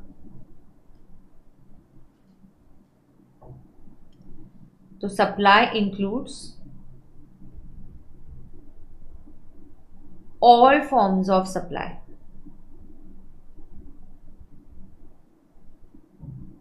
made और agreed to be made। पहले आपने ये लिख के लिया क्या, ये चार्ट लिख के लिया क्या, ये देखो ये वाला मास्टर चार्ट आपने लिख के लिया क्या कि हम ये पढ़ने वाले। अभी एक एक करके, अभी हम 71A पढ़ेंगे, फिर 71AA, 71B, 71C ऐसे पढ़ेंगे, बराबर है? तो सप्लाई क्या इंक्लूड करता है? All forms of supply made और agreed to be made for C, consideration होना बहुत जरूरी है, in the course of B. So in the course of B, ये बी किसके एंगल से देखोगे? दिस इज 71A, 71A, ये किसके एंगल से देखोगे? ये किसके एंगल से देखोगे? ये एंगल से, this is from point of view of supplier. अब इसके बहुत इंपॉर्टेंट पैरामीटर्स होते हैं, ओके ना? All forms of supply, all forms of supply में क्या आता है? Sale, exchange, lease, barter, licence, disposal, सब आता है, ठीक है? अब सुन के लेना, सुन के लेना। कंसिडरेशन होना बहुत जरूरी है, in the course of business होना जरूरी है, किसके पॉइंट ऑफ व्यू से? सप्लायर। तो अगर चमेली ज्वेलरी बेचने जाती है, वो तो बेचारी सैलरीड पर्सन है, उसका बिजनेस है क्या ज्वेलरी? क्या नहीं। तो जब चमेली ज्वेलरी बेचेगी तो आप उसको सप्लाई नहीं मानोगे, तो उसके ऊपर जीएसटी का लेवी नहीं होगा, क्योंकि वो सप्लाई ही नहीं है। लेकिन अगर एक ज्वेलर ज्वेलरी बेच रहा है, तो क्या ये उसके बिजनेस के लिए वो कर रहा है, आपसे पैसे ले रहा है क्या? यस। तो क्या इसको सप्लाई माना जाएगा क्या? हाँ। तो क्या इस पे जीएसटी आएगा क्या? हाँ। जीएसटी के आने के लिए और एक अभी इंपॉर्टेंट पैरामीटर है, पहला there should be GNS, goods होना चाहिए और सर्विस होना चाहिए, बरोबर है का नहीं? गुड्स होना चाहिए और सर्विस होना चाहिए, तो हम गुड्स और सर्विस की डेफिनेशन भी देखेंगे। तो पहला बात, अभी रुको, पहले आपने सिर्फ 71A लिख के पॉज करना है। अब इसमें क्या क्या पॉइंट्स है? देयर शुड बी जी और there should be S, goods होना चाहिए, सर्विस होना चाहिए, ओके? यहाँ पे सी होना चाहिए, consideration is a must. Free में दिया तो नहीं आएगा, फ्री में बिना। हाँ, लाइफ में एक चीज समझ लो, अगर आप कोई लॉ पढ़ते हो तो हर रूल का कोई ना कोई एक्सेप्शन होने ही वाला है। अगर आप कोई भी लॉ पढ़ते हो तो जान लो बेटा, हर रूल का कोई ना कोई एक्सेप्शन होने ही वाला है, बराबर है? अब देखो, कंसिडरेशन होना जरूरी है, बी होना जरूरी है, business, in the course of business और फर्दरेंस ऑफ बिजनेस, ऐसा एग्जामिनर को भारी लगना चाहिए। Supply includes all forms of supply made और agreed to be made for consideration in the course of furtherance of business. ये बिजनेस किसके view point से? This is from point of view, POV of supplier. अब आगे देखो, इसमें और क्या होना चाहिए। सप्लायर, अपने एग्जाम्पल में देखो, सप्लायर का टैक्सेबल पर्सन होना बहुत जरूरी है। सप्लायर का टैक्सेबल पर्सन होना बहुत जरूरी है। ओ माय गॉड, सप्लायर का टैक्सेबल पर्सन होना बहुत जरूरी है। तो टैक्सेबल पर्सन मतलब क्या? टैक्सेबल पर्सन मतलब अ person who is registered or liable to be registered in GST. So person who is either registered in GST. So I am either registered in, एक minute, हाँ एक मिनट, बहुत easy है, कुछ difficult नहीं है। You are registered or liable to be registered in GST. So you are registered or you are liable to be registered in GST. तो वो आप टैक्सेबल पर्सन बन गए। पॉज, ये बहुत ही बढ़िया एग्जाम्पल, इसका कॉन्सेप्चुअल क्लैरिटी होना चाहिए। एग्जैक्टली सुन के लेना, सुन के लेना। Pooja ma'am is registered in GST, I am registered in GST. अब सुनना, सप्लायर, एक मिनट मैं पहले सब लिखती हूँ और फिर आपको एग्जाम्पल देती हूँ और आपको लगेगा wow this is so easy. Now pause and understand. Supplier का रजिस्टर्ड होना जरूरी है, रेसिपिएंट का रजिस्टर्ड होना जरूरी नहीं है। रेसिपिएंट मे और मे not be registered in GST. तुम रजिस्टर्ड हो क्या? इसीलिए तो बेटा हम B2B B2C बोलते हैं। बी मतलब मैं रजिस्टर्ड हूं इन द कोर्स ऑफ बिजनेस। तुम अगर रजिस्टर्ड हो तो अपना ट्रांजैक्शन B2B है, तुम रजिस्टर्ड नहीं हो तो भी कोई वांदा नहीं है, ये सप्लाइज है एंड ये B2C में जाएगा। Correct. So pause and understand. Pooja ma'am is registered in GST. I am giving coaching classes and जो supply है, supply should be a taxable supply. Supply should be a taxable supply. मतलब अगर पूजा ma'am CA नहीं और doctor होती तो मैं अगर हेल्थ सर्विस देती तो हेल्थ सर्विस टैक्सेबल नहीं है तो उस पर GST नहीं लगेगा। So supply should be a taxable supply. बराबर है कि नहीं है? ये टैक्सेबल सप्लाई होना चाहिए। करेक्ट है। तो सप्लाई का टैक्सेबल होना जरूरी है। मेरा अब बहुत इंपॉर्टेंट है, पूजा मैम अगर रजिस्टर्ड है जीएसटी में, what service is she giving to the students? Students are unregistered, it is okay. Supplier should be registered. Supplier क्या एंगल से in the course of business होना चाहिए? क्या पूजा मैम को कंसिडरेशन है? हाँ। कोर्स ऑफ बिजनेस है क्या? हाँ। क्या मैं सर्विस दे रही हूँ क्या? हाँ। समझ लो, C consideration, B in the course of business, C S service, G goods. तो अब इसके आगे क्या? अब क्या कोचिंग सर्विस पे टैक्स लगता है क्या? हाँ, ये टैक्सेबल सर्विस है तो बिल्कुल ये सप्लाई और इस पे टैक्स लगेगा। लेकिन अगर शुभम या लोकेश, ओके, आप सोचते हो कि मैं सीए बनने के बाद, शुभम, लोकेश, आप में से कोई भी, ओके, आप सोचते हो कि मैं कोचिंग क्लास चालू करूं। अब फिलहाल तुमने नया नया बिजनेस चालू किया, तुमको पता है सर्विस के लिए 20 लाख के बाद रजिस्ट्रेशन करना पड़ता है। एक थ्रेशोल्ड लिमिट है जो मैं रजिस्ट्रेशन चैप्टर में पढ़ाऊंगी। Boss, are you understanding? क्या मैं आपके लिए बड़बड़ कर रही हूँ? क्योंकि तुम सामने नहीं हो ना। I am a face to face class वाली टीचर, तो जहाँ पे मेरे इसमें बहुत ड्रामा, मैं जोश के साथ बात करूँगी। मुझे सामने बच्चों के रिएक्शंस देखना बहुत पसंद है ना?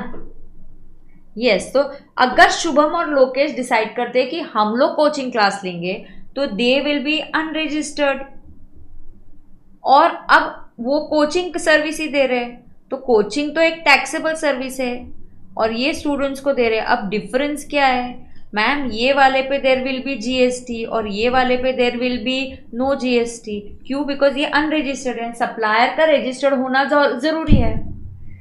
समझना क्या, तुमको समझ के क्लास में लर्न भी हो जाएगा, मैं बता रही हूँ, और क्वेश्चंस भी हम सॉल्व करेंगे। यस, क्या बात है, क्या बात है। Lovely, Sarthak, Himanshu, Digvijay, Pooja, great. Your understanding and your writing super. अब लिखते चलने का मेरे साथ। तो क्या क्या एक्सट्रीम पैरामीटर्स क्या क्या है? देयर शुड बी जी और S, there should be C consideration, it should be in the course of business. Supplier मतलब Pooja ma'am should be taxable, recipient may be taxable, may not be taxable person. Taxable person means a person who is registered in GST. भाई मैं अगर supplier हूँ, मैं government के behalf में tax collect कर रही हूँ, मेरा गवर्नमेंट को जाके रजिस्टर करना कंपलसरी है। गवर्नमेंट बोलेगी तुम टैक्स तुम्हारा है क्या पूजा मैम, टैक्स तुम किसके लिए ले रही हो, हमारे लिए ना, तो हमारे पास रिपोर्टिंग करो, हमारे पास रजिस्ट्रेशन लो। अगर मैं रजिस्टर्ड नहीं हूं तो मुझे गवर्नमेंट का टैक्स कलेक्ट करने का कोई राइट नहीं है। सप्लायर का रजिस्टर्ड होना बहुत जरूरी है। कोचिंग क्लास शुभम भी दे रहा है और लोकेश भी दे रहा है, और कोचिंग सर्विस टैक्सेबल ही सर्विस है। कोचिंग पे कोई एग्जम्पशन नहीं है, हेल्थ केयर पे एग्जम्पशन है। हाँ, स्कूल फीस, एजुकेशन, कॉलेज की फीस पे जीएसटी नहीं है, बट कोचिंग पे तो जीएसटी है। तो पूजा मैम अगर कोचिंग दे रही है तो जीएसटी लगेगा, लेकिन शुभम और लोकेश दे रहे हैं तो पहले नहीं लगेगा। उनकी अच्छी सर्विस हो गई और बहुत सेल हो गया उनका, तो उनको 20 लाख के आगे रजिस्टर करना पड़ेगा। रजिस्टर करने के बाद फिर उनको जीएसटी लेना कंपलसरी है।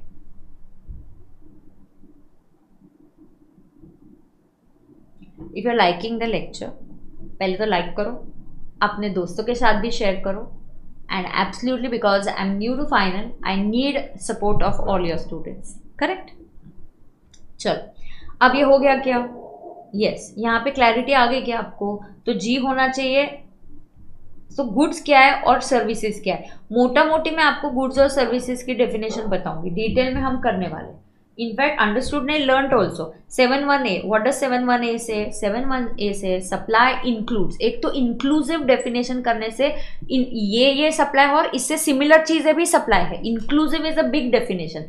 सप्लाई इज इक्वल टू 1 2 3 ऐसा बोला है तो बस उतनी ही चीजें सप्लाई होती है, बट ये डेफिनेशन इंक्लूसिव है। सो supply includes all forms of supply made or agreed to be made in the future for consideration in the course and furtherance of business. Correct or not correct? Yes, done. Okay, अब ये clarity आ गई क्या? अब ये लिख के लो। चलो 7(1)(a and these are the parameters. चलो 7(1)(a और उसके पैरामीटर्स एकदम शॉर्ट में लिखना है, G/S। हाँ सुजल करेक्ट। तो इन दोनों का कौन है ये? हाँ, लोकेश और शुभम का अभी तक थ्रेशोल्ड लिमिट क्रॉस नहीं हुआ तो वो जीएसटी में रजिस्टर नहीं करेंगे, और वो रजिस्टर्ड नहीं है तो गवर्नमेंट बोलेगी तुम कौन है, हम नहीं तुमको पहचानते हैं, तुम तुम्हारे प्रोडक्ट के लिए पैसे ले लो, हमारा टैक्स तुम कलेक्ट मत करो। लेकिन पूजा मैम रजिस्टर्ड है तो गवर्नमेंट बोलते है तुम कोचिंग के लिए भी पैसे लो और हमारा 18% जीएसटी भी तुम लो। Okay, should I go ahead?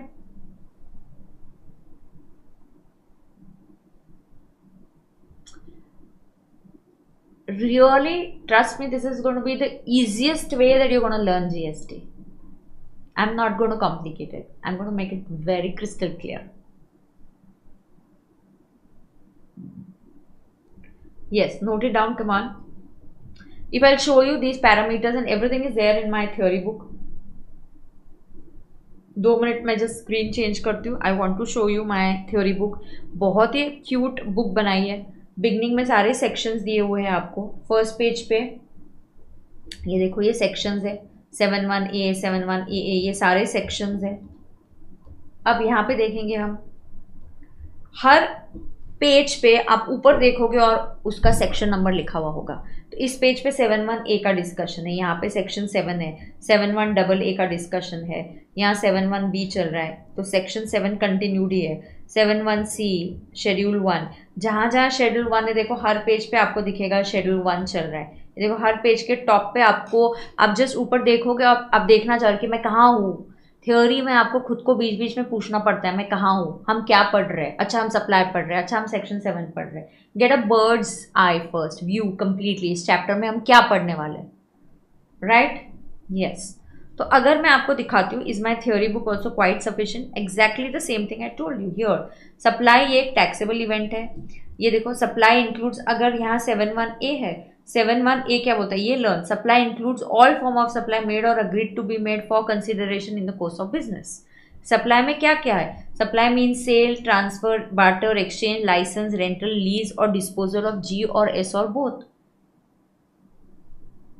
ना उसके एग्जाम्पल्स दिए कि एक्सचेंज क्या है, ये क्या है, that's okay. Now listen, parameters देखो, सप्लाई के लिए क्या होना चाहिए, जी और एस होना चाहिए, सी होना चाहिए, in the course of B होना चाहिए। बट यहाँ देखो, Rishabh buys a car for personal use and then he sells the car to the car dealer after 1 year।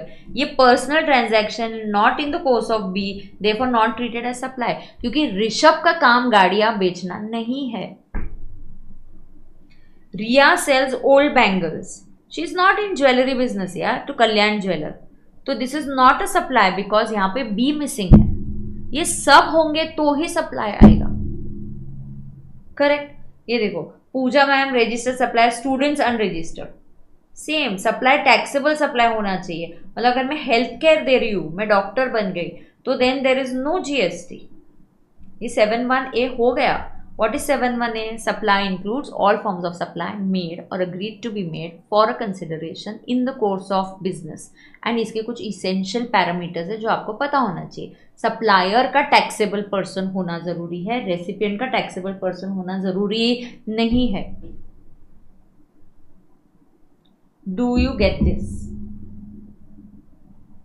Thank you dear students for your support.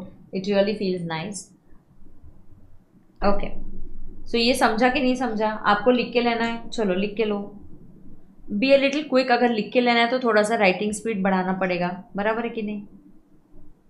हाँ इधर है, ये लिख के हो गया, तो 7(1)(a) हो गया, ठीक है। हाँ अब आगे जाएंगे। पहले तुम समझो, इससे रिलेटेड कुछ अच्छे जजमेंट्स और केस लॉस हो गए, 1-2 दिनों में मैं वो डिस्कस करूंगी। पहले बेसिक समझो, उसको अच्छे से समझ के लो, फिर हम केस लॉ, सर्कुलर सब अप्लाई करेंगे, ठीक है।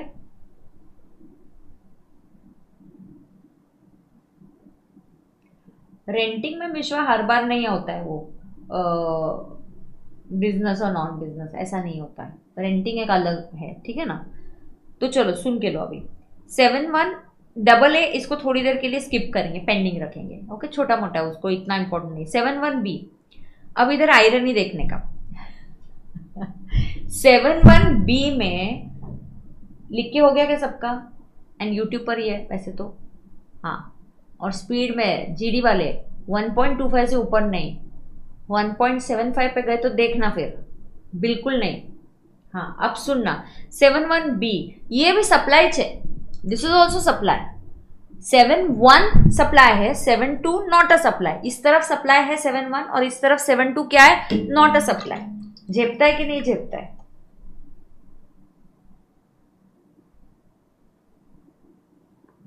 Yeah, we'll discuss now. We'll discuss all the questions and everything we'll discuss. Don't worry.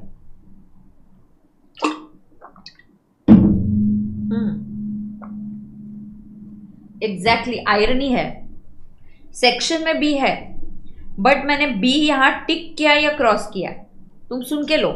एक बार तुमको ये मेरी आदत पड़ गई तो बहुत इजी जाएगा आपको। 7(1)(b) क्या है? Importation, I for importation, importation of services for consideration, whether in the course of business और not in the course of business. मतलब बिजनेस हो या बिजनेस ना हो, बिजनेस का फैक्टर हो या बिजनेस का फैक्टर ना हो, whether in the course of business और not in the course of business, it will be treated as supply. ये क्या माना जाएगा? सप्लाई माना जाएगा। इसको क्या मानेंगे? सप्लाई मानेंगे। अब बहुत ध्यान से यहाँ पे सुन के लेंगे, इस पे अभी थोड़ा पीएचडी करेंगे। इंपोर्टेशन का एक मास्टर चार्ट भी है, will come to that in some time. Importation is ICAR's favourite part of asking questions. Now 7(1)(b) क्या बोलता है? 7(1)(b) बोलता है इंपोर्टेशन ऑफ सर्विसेज, आर्किटेक्ट की सर्विसेज, आर्किटेक्ट दुबई वाला। तो यहाँ पे हम किसकी बात कर रहे हैं? आर्किटेक्ट। ओहो, आर्किटेक्ट किधर से है? दुबई में। अब आर्किटेक्ट दुबई में एक मोटा भाई के पास गया, मोटा भाई ने उसको बुलाया, प्लीज मैं रेस्टोरेंट स्टार्ट कर रहा हूँ, मेरे रेस्टोरेंट की तुम मुझे क्या करके दो? सर्विसेज दे दो, डिजाइनिंग की सर्विसेज दे दो, डिजाइनिंग की सर्विस करके दे दो। अब मोटा भाई डिजाइनिंग की सर्विसेज करके देता है, बराबर है। तो यहाँ पे क्या हो रहा है? आर्किटेक्ट दुबई का है, मोटा भाई को वो मोटा भाई लिखती हूँ। सो इंपोर्टेशन ऑफ सर्विसेज कर रहा है मोटा भाई, whether in the course of business और not in the course of business. Now here comes a very important part. Importation ये एकमात्र ऐसा पार्ट है जहां पे बिजनेस का कोर्स है या नहीं, ये रेसिपिएंट के एंगल से देखा जाता है। किसके एंगल से देखा जाता है? Recipient. This is an exception. हाँ मैम ऐसे कैसे, आपने तो ऐसे बोला था, मैंने बोला था ना, जैसे आईसीआई बोलती है 40 मार्क्स लेकर आए तो पास, सारे सब्जेक्ट में 40 लेकर आए तो पास होते हो क्या? नहीं ना। तो आईसीआई भी तो ऐसे ही बोलती है ना कि एग्रीगेट भी तो चाहिए। तो हर एक चीज़ के लिए एक से ज़्यादा रूल्स हो सकते हैं, एक्सेप्शंस भी हो सकते हैं। तो प्लीज़ अंडरस्टैंड, इम्पोर्टेशन में ये मार्क मैं आपको नोटिंग करके दूंगी, बट यहाँ नहीं। जब इम्पोर्टेशन का एक मास्टर चार्ट है, ये देखो, जब हम इम्पोर्टेशन के मास्टर चार्ट पे आएंगे, गुड्स सर्विसेज सब कंबाइन करके आएंगे, बराबर है।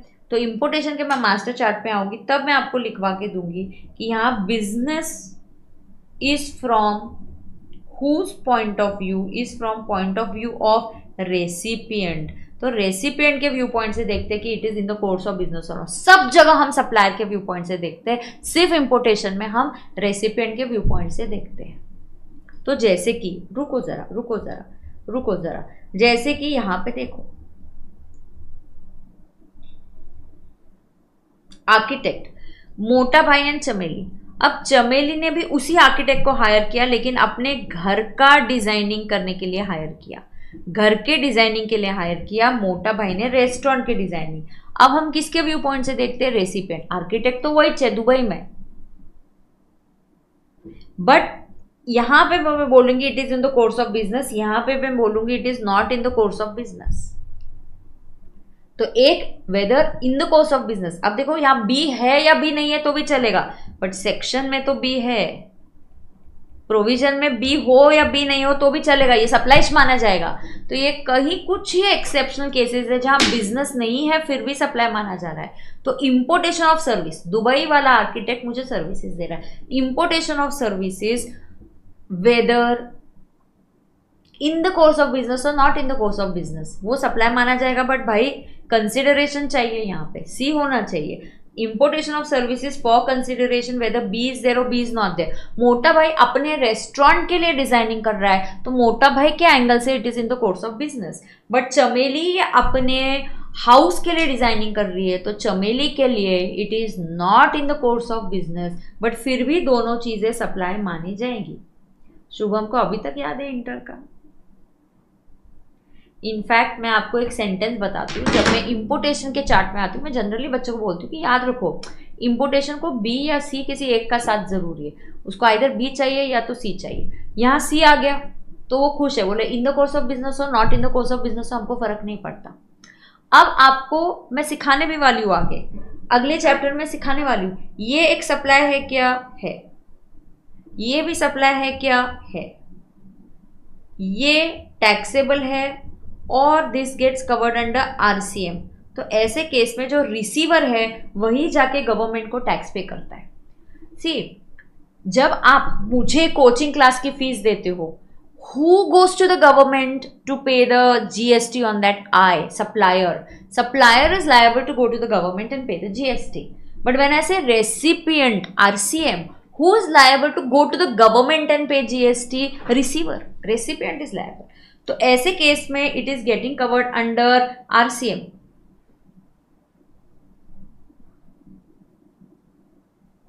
क्या बात है, इंटर का अभी तक याद है, मतलब बहुत ही खतरनाक है ये। क्या बात है, क्या बात है, आई एम सो हैप्पी। सो यहाँ पे आरसीएम आएगा, ये हम इवेंचुअली कहीं पे पढ़ेंगे। यहाँ पे कुछ चीजें यहाँ एग्जम्पशन दिया है, ये इंपोर्ट्स वाला एग्जम्पशन है इसलिए हमने इसको इंटर में नहीं पढ़ा था। बट ये वाला जो है चमेली पर्सनल पर्पस के लिए कुछ इंपोर्ट किया तो गवर्नमेंट बोलते चल एग्जम्पशन ले ले, है ना। सप्लाई है, कल जाके गवर्नमेंट बोलते नहीं एग्जम्पशन नहीं चाहिए, इसको टैक्स करना है तो कर देंगे, ये एग्जम्प्ट हो जाता है पर्सनल पर्पस के लिए। और ये हम कहाँ सीखेंगे? We learn this in exemption chapter. But बोलना क्या चाह रही हूँ, importation of services for consideration whether in the course of business और not in the course of business, this is going to be treated as supply. तो क्या ये supply है? हाँ सप्लाई है, इस पे लेवी लग गया है। फिर तुम चाहे तो इसको एग्जम्पशन दे दो, एग्जम्पशन दोगे तो आप कोई जीएसटी कलेक्ट नहीं होगा, कलेक्शन नहीं हो पाएगा, लेकिन लेवी तो आ गया ना, लेवी तो आ गया। लेवी इसलिए आ गया क्योंकि सप्लाई है, सप्लाई सेक्शन 7 लेवी डिसाइड करता है कि सप्लाई है क्या तो जीएसटी आएगा। हाँ, फिर तुमको जीएसटी का रेट नील करना है, तुमको नोटिफिकेशन से उसको एग्जम्पशन करना है तो तुम वो कर सकते हो, वो अलग बात है। स्टार्ट करते हैं। कौन सा सेक्शन पढ़ा रही हूँ? 7। कौन से एक्ट का पढ़ा रही हूँ? CGST act. 7(1) ये बोलता है supply includes all forms of supply, तो वहां पे ये पढ़ा के हो गया, it includes all forms of supply made और agreed to be made for consideration in the course of business. सब जगह पे बिजनेस सप्लायर के व्यू पॉइंट से देखते हैं, सिर्फ इंपोर्टेशन में सप्लाई बिजनेस का कॉन्सेप्ट, सब जगह पे बिजनेस का एंगल सप्लायर के व्यू पॉइंट से होता है, सिर्फ इंपोर्टेशन में रेसिपिएंट के व्यू पॉइंट से सोचते हैं। ओके और not okay? 7(1)(b) I, importation of services for consideration whether in the course of business or not in the course of business is going to be supply, and this is under section 7(1)(b). Section में भी है, provision में भी हो या ना हो। Best example, architect. मोटा भाई अपने रेस्टोरेंट के लिए डिजाइनिंग करके ले रहा है, it is in the course of business. चमेली अपने घर का डिजाइनिंग कर रही है, आर्किटेक्ट का बिजनेस है मुझे पता है, बट इंपोर्टेशन में बिजनेस है कि नहीं, इंपोर्टेशन में बिजनेस है कि नहीं, किसके एंगल से सोचते हैं? रेसिपिएंट के एंगल से सोचते हैं। Is that clear?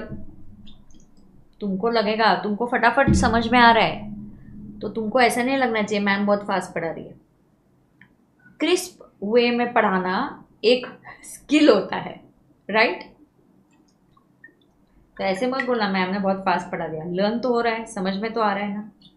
And if you genuinely feel कि आपको चीज़ें लर्न हो रही है, समझ में आ रही है, और मैकेनिकली नहीं है, ये बहुत ही लॉजिकल वे में से है।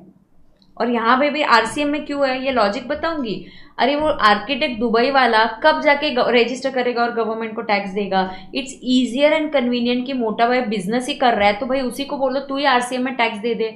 पैसा मोटा भाई आर्किटेक्ट को 10 लाख फीस देगा, 10 लाख पे 180 जीएसटी इंडिया से दुबई जाएगा, दुबई से फिर इंडिया आएगा। किसने बोला है? क्या कन्वीनियंट है? रेसिपिएंट से ले लो, वो कन्वीनियंट है।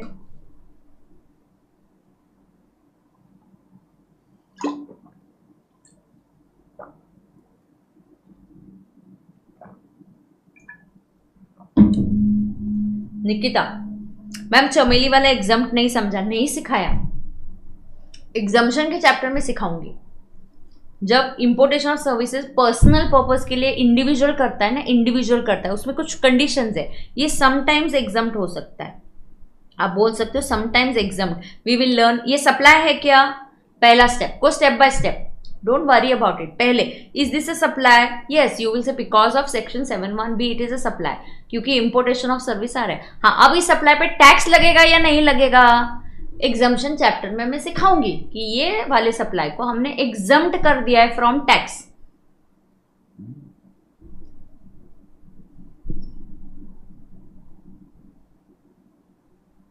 हाँ, इंपोर्टेशन के केस में मोस्टली आरसीए में आता है। ओके और नॉट ओके?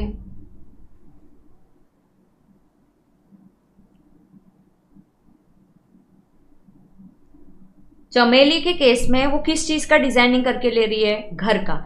घर का डिजाइनिंग चमेली के व्यू पॉइंट से ये बिजनेस पर्पस के लिए है या नॉन बिजनेस पर्पस के लिए? नॉन बिजनेस, तो ये बिजनेस नहीं है। फिर भी क्या ये, हाँ इस केस में अगर एफसीएम आएगा, हाँ बट टैक्सेबल होगा तो एफसीएम या आरसीएम आएगा। ये सप्लाई है, इधर आरसीएम आएगा क्या? नहीं। क्या इस सप्लाई पे गवर्नमेंट टैक्स लेगी क्या?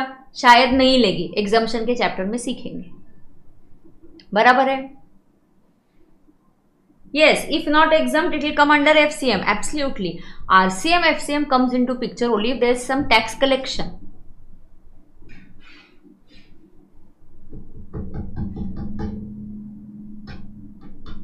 Why is Chameli's house designing services going to be taxable? Because section 7(1)(b says importation of services for consideration. Architect को हम पैसे देने ही वाले, वो पैसे चार्ज कर रहा है, वो फ्री में नहीं कर रहा है बेटा। और दूसरा, is it in the course and whether it is in the course of business और not in the course of business, section बोलता है मुझे फर्क नहीं पड़ता है, it is going to be taxable. If Chameli's turnover is 39 lakhs and she is not registered, then what's the taxability? Question of whether that's not important. Chameli अपने business काम के लिए, तो वो सवाल पे ही मत जा Himanshu, answer only one question. चमेली अपने घर का डिजाइनिंग करके ले रही है, हाउस का डिजाइनिंग आर्किटेक्ट से करके ले रही है। चमेली के लिए घर का डिजाइनिंग करना ये बिजनेस पर्पज है क्या उसका? नहीं, ये मेरा पर्सनल काम है।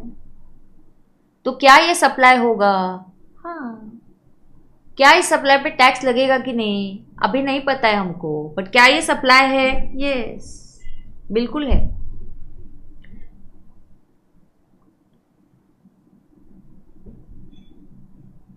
अच्छा, अगर मैम मोटा भाई ने रेस्टोरेंट, हिमांशु इसको ऐसा फ्रेम करते हैं, हिमांशु अगले चैप्टर में चला गया, आरसीएम वाले चैप्टर में। हिमांशु बोलता है मैम मोटा भाई रेस्टोरेंट सर्विसेज स्टार्ट कर रहा है, वो अभी उन्होंने रेस्टोरेंट सर्विस चालू करी है, पहला रेस्टोरेंट है, दूसरा ब्रांच तीसरा ब्रांच ने, पहला ओपन कर रहा है, पहला रेस्टोरेंट का डिजाइनिंग आर्किटेक्ट से करके लेने का है, ये आरसीएम में कवर हो रहा है। मैम अब ये बेचारे मोटा भाई अभी तक रजिस्टर्ड नहीं है जीएसटी में, तो भाई उनको जीएसटी में रजिस्ट्रेशन इसलिए लेना पड़ेगा क्योंकि उनको आरसीएम वाला टैक्स पे करना पड़ेगा। But please I tell you one thing, if we get into queries at wrong time, we get into queries at wrong time, somewhere when I say just wait, we are going to understand this in RCM, we are going to understand this in registration chapter, that जिन लोगों को taxes RCM में पे करना compulsory हो जाता है उनको GST का रजिस्ट्रेशन लेना भी कंपलसरी हो जाता है। बट आज मुद्दा रजिस्ट्रेशन चैप्टर का है क्या? आपका प्रॉब्लम यही होता है, आप बोलते हो कि टैक्स डिफिकल्ट लग रहा है और ये लग रहा है, क्यों? क्योंकि आप मुद्दे से भटकते हो। आज मुझे रजिस्ट्रेशन या आरसीएम ये सिखाने के लिए मुझे 2-3 घंटे लगेंगे, मैं उस मुद्दे पे हुई नहीं। I am at section 7(1)(b, my simple question is this supply और इज दिस अ सप्लाई? तो इज मोटा भाई का सप्लाई a supply? Yes. But is Chameli का सप्लाई also a supply? Yes, because section 7(1)(b says importation of services for consideration whether in the course of business or not in the course of business will be taxable। मुद्दा वो FCM में जाएगा, RCM में जाएगा, या RCM के chapter में समझेंगे।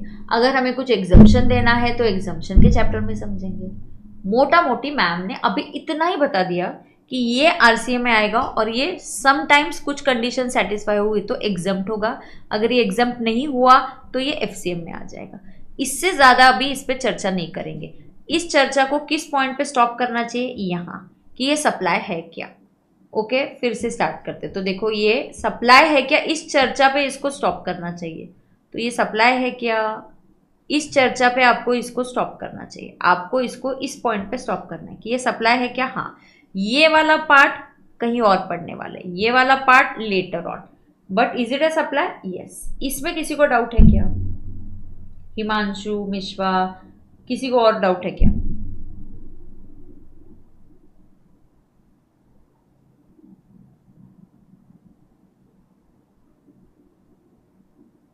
बोलो। Okay, should I go ahead और नो? और अभी तक सुनो, I am teaching you theoretically, I am going to teach you practically by doing questions, तो और क्लैरिटी आ जाएगी और एग्जांपल्स आएंगे। हाँ, अभी इंपोर्टेशन का एक पार्ट हुआ है, अभी इंपोर्टेशन का और एक पार्ट आने वाला है शेड्यूल 1 में।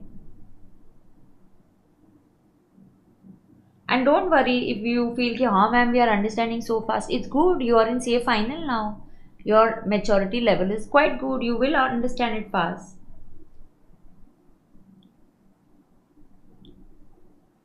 इंपोर्टेशन में बिजनेस है या नहीं किसके व्यू पॉइंट से देखते हैं? रेसिपिएंट के। भूख लग गई क्या, सब गायब हो गए। और एक 7(1)(c) वाला पार्ट करती हूँ, फिर लगा तो आज भी थोड़ा सा मैं 5-10 मिनट जल्दी छोड़ दूंगी आपको, बराबर है?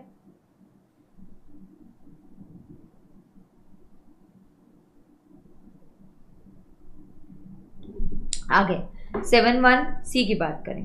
अब 7(1)(c) में आयरनी है, यहाँ C है बट शेड्यूल 1 में C नहीं है, यहाँ C है बट शेड्यूल 1 में C नहीं है। यहाँ तो शेड्यूल 1 बहुत लॉजिकल है, इनफैक्ट शेड्यूल 1 जैसा पार्ट लेकर आकर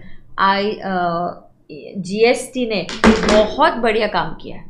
शेड्यूल 1 जैसी बात ही नहीं है, इसका एक बहुत ही, इसके पीछे एक लॉजिक है, बहुत ही बढ़िया। इससे फ्री फ्लो ऑफ क्रेडिट बनता है और आईटीसी की साइकिल ब्रेक नहीं होते। Schedule 1 I believe according to me is GST is best thing that they have done, it's a very good thing that they have done. Absolutely very good thing that they have done. And first time किसी भी old indirect tax में बिना consideration के किसी transaction को हम supply मान रहे और उस पर हम टैक्स लगा रहे हैं बिना कंसिडरेशन के। तो हमने देखो 7(1)(a) में क्या देखा, 7(1)(a) में क्या देखा कि बी भी चाहिए और सी भी चाहिए, बिजनेस भी चाहिए और सी भी चाहिए, करेक्ट, यस। और यहाँ what you want to write, architect वाला, yes you can write 7(1)(b) आप लिख सकते हो अभी। इसके बाद आप यहाँ पे लिखोगे 7(1)(b). Uday ma'am, one doubt please tell, directly type your doubt, don't say please one doubt please tell. 1 second, I'll give you.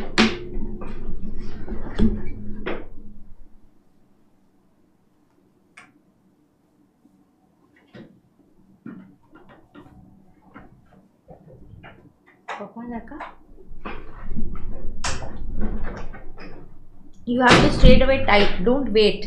If the doubt is relevant to what I've said right now, you can ask. If the doubt is relevant to a chapter that I'm going to do ahead, then you have to wait. Then you just note your doubt and then you can ask me later on. Correct? Now understand. Here comes section 7(1)(c).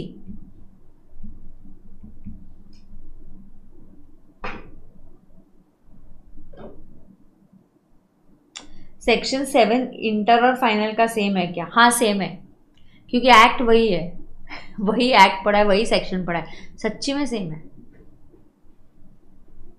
और जिन्होंने inter अगर मुझसे पढ़ा है तो ये इतनी clarity inter में आ गई थी हमारी कि for us it is now like, so in fact I was wondering when I decided कि I start with IDT and I was looking at the syllabus and I was like यार everything is same. आपको कुछ ही चीज़ें अलग है, कुछ ही valuation के rules है, कुछ पार्ट अलग है, कुछ और चैप्टर्स अलग है, बट बिलीव मी इंटर वाले ही आईडीटी के चैप्टर्स का वेटेज ज़्यादा है।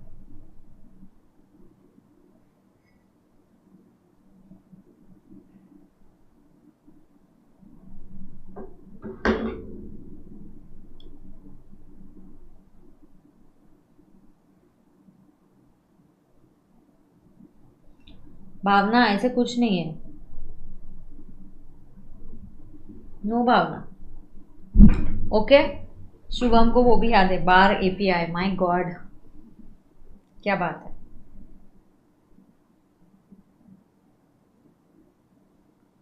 हाँ वैसा ही है, वैसा ही है ऑफ कोर्स। हम आगे थोड़ा सा मुझे बेसिक पढ़ा के थोड़ा सा एंगल्स कुछ और चीज़ें मैं आपको बताऊंगी, जैसे शेड्यूल 1 बिना कंसिडरेशन के तो किस वैल्यू पे हम उस पर जीएसटी लगाते हैं, ये फाइनल का पार्ट है। तो क्या वैल्यू पे जीएसटी आएगा, तो वैल्यू ऑफ सप्लाई का जो मैं चैप्टर लूंगी उसमें मैं आपको सिखाऊंगी किस वैल्यू पे जीएसटी लगाएंगे। सो ये फाइनल वाला पार्ट आ जाएगा। तो अगर इंटर वाला पार्ट है तो वो बहुत ईजी और अच्छा है।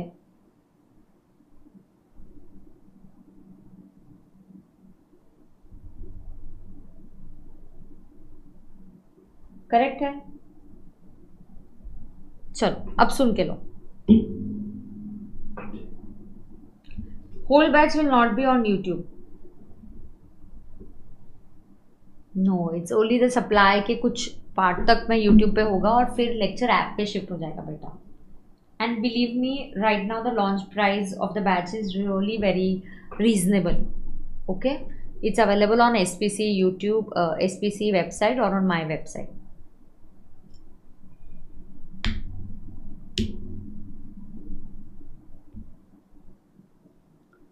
ऑल राइट,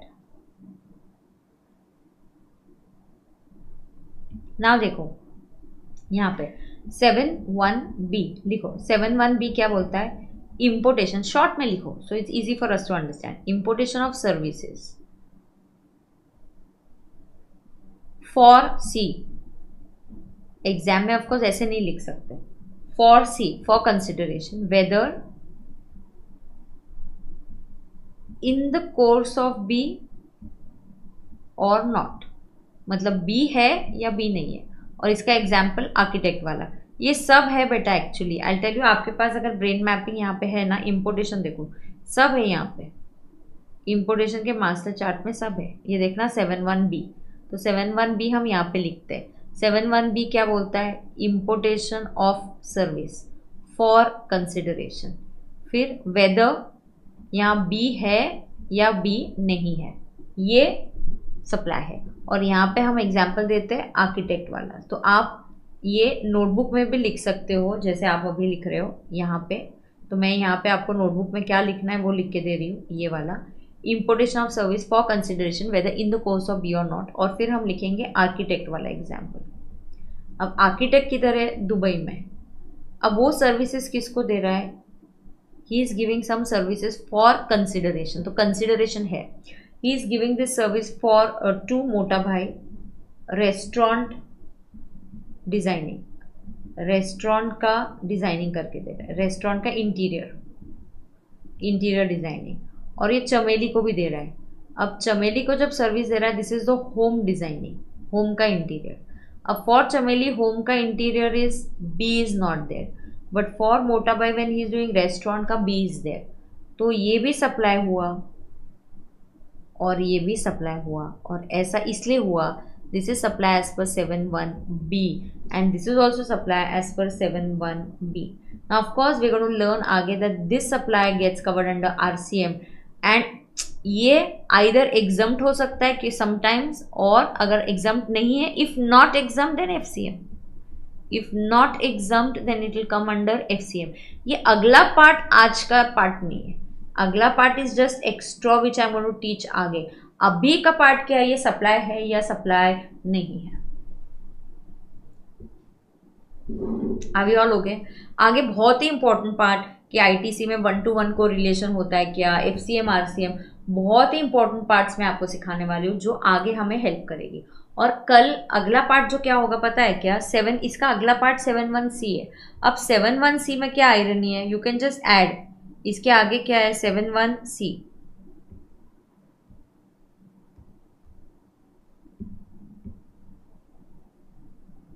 अब देखो यहाँ पे क्या है 7(1)(c). What is 7(1)(c) saying, ध्यान से सुनना, 7(1)(c) क्या बोल रहा है, 7(1)(c) ये बोल रहा है कि there will be some activities जो बिना कंसिडरेशन के भी सप्लाई माने जाएंगे, will be supply even if without C, very important।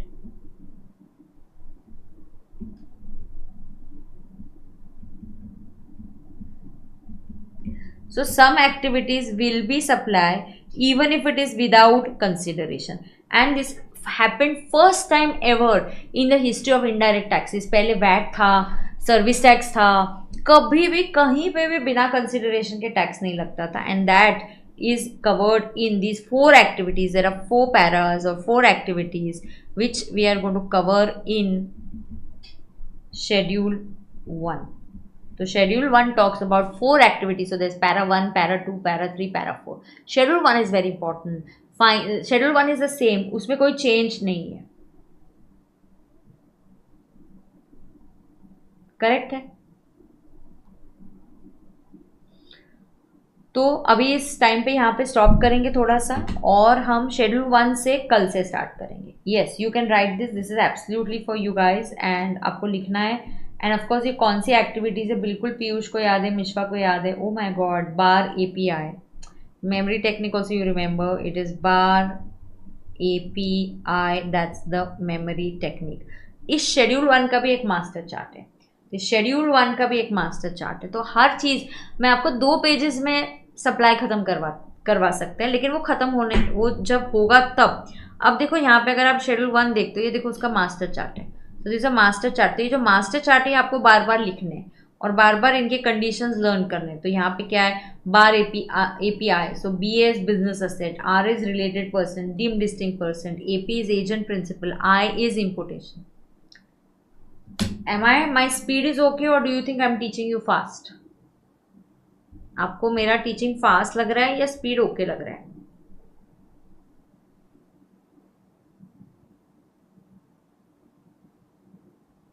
तो कल का लेक्चर भी एक दिन शाम को करेंगे और परसों से हम मॉर्निंग में शिफ्ट हो जाएंगे, ठीक है?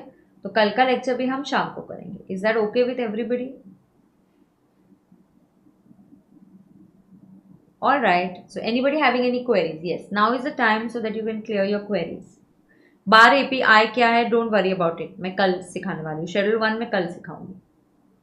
स्पीड आपको कहीं पे भी लगा कि कम है, मैम बहुत ज़्यादा है, फास्ट है, तो आप बता दो, मैं स्लो डाउन करूँगी। Do like this lecture, do share it with your friends, let your friends know that I have started with final classes. Many students do not know about it. It's my first final batch. Though it's my first batch, you all know I've been teaching for last so many years.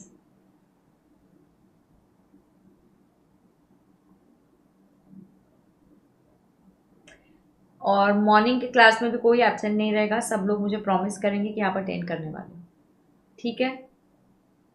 Yes, so then tata bye bye, then I will see you tomorrow, ठीक है? तो हम कल मिलेंगे, चलेगा? तो कल मिलेंगे और कल ये कंटिन्यू करेंगे। मैम शेड्यूल 1 के बेसिस पे जो सप्लाई आएगा उसमें कंसिडरेशन तो नहीं है, रिटर्न फाइलिंग के वक्त कैसे फाइल होगा हम सीखेंगे ना, उसके वैल्यूएशन हम सीखेंगे। मैम आप क्वेश्चंस की रिटर्न प्रैक्टिस भी कराओगे, सब कराओगे, लिख कर कराओगे, तुम टेंशन ही मत लो, बिल्कुल लिख कर कराओगे, ठीक है?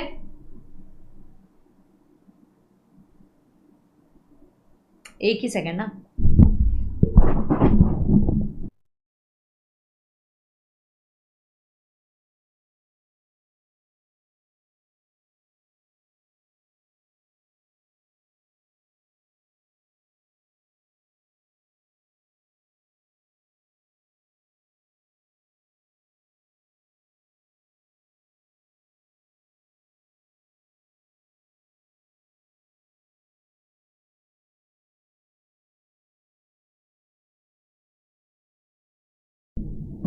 Okay, so is it okay?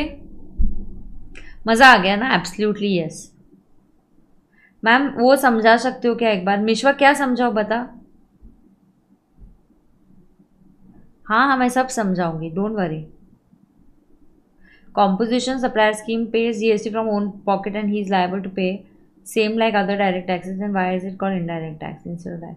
It's just a scheme. एक ही छोटा सा तो पार्ट है, पे तो वो जीएसटी कर रहा है ना, और उसकी चॉइस है, इनडायरेक्टली वो आपसे ले ही लेगा प्राइस में से, ठीक है हिमांशु? लाइव के कन्वर्जन के लिए आपकी टीम को मैसेज कर दिया, डोंट वरी सबका कन्वर्जन हो जाएगा। Himanshu direct tax is not only directly paying, it is also income पे लगता है तो इनकम टैक्स एक्ट होता है। गुड्स और सर्विसेज की सेलिंग और बाइंग पे लगता है, उसको इनडायरेक्ट टैक्स बोलते हैं। चमेली rents a shop but renting will always be taxable, ठीक है? हाँ renting is taxable, so she is renting a shop for a business purpose, so she is doing like business activity, इसीलिए उस पर tax लगेगा। मिश्वा हाँ टाइम रियलाइज ही नहीं हुआ अपने को, बराबर है? Yes, so anybody else having any other query?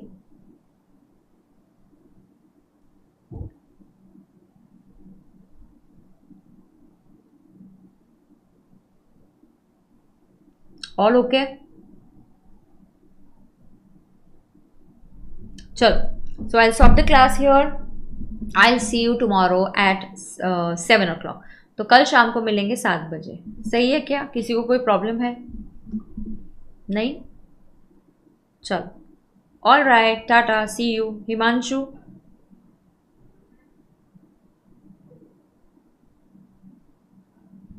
Class will be always very effective, don't worry, हम काफ़ी कुछ पढ़ेंगे, आपको होमवर्क भी बहुत सारा दूंगी, जहाँ पे बहुत सारा मतलब डरना नहीं, यही मास्टर चार्ट बनाना, क्वेश्चन सॉल्व करना, सब मैं आपको दे दूंगी। यस मिश्वा,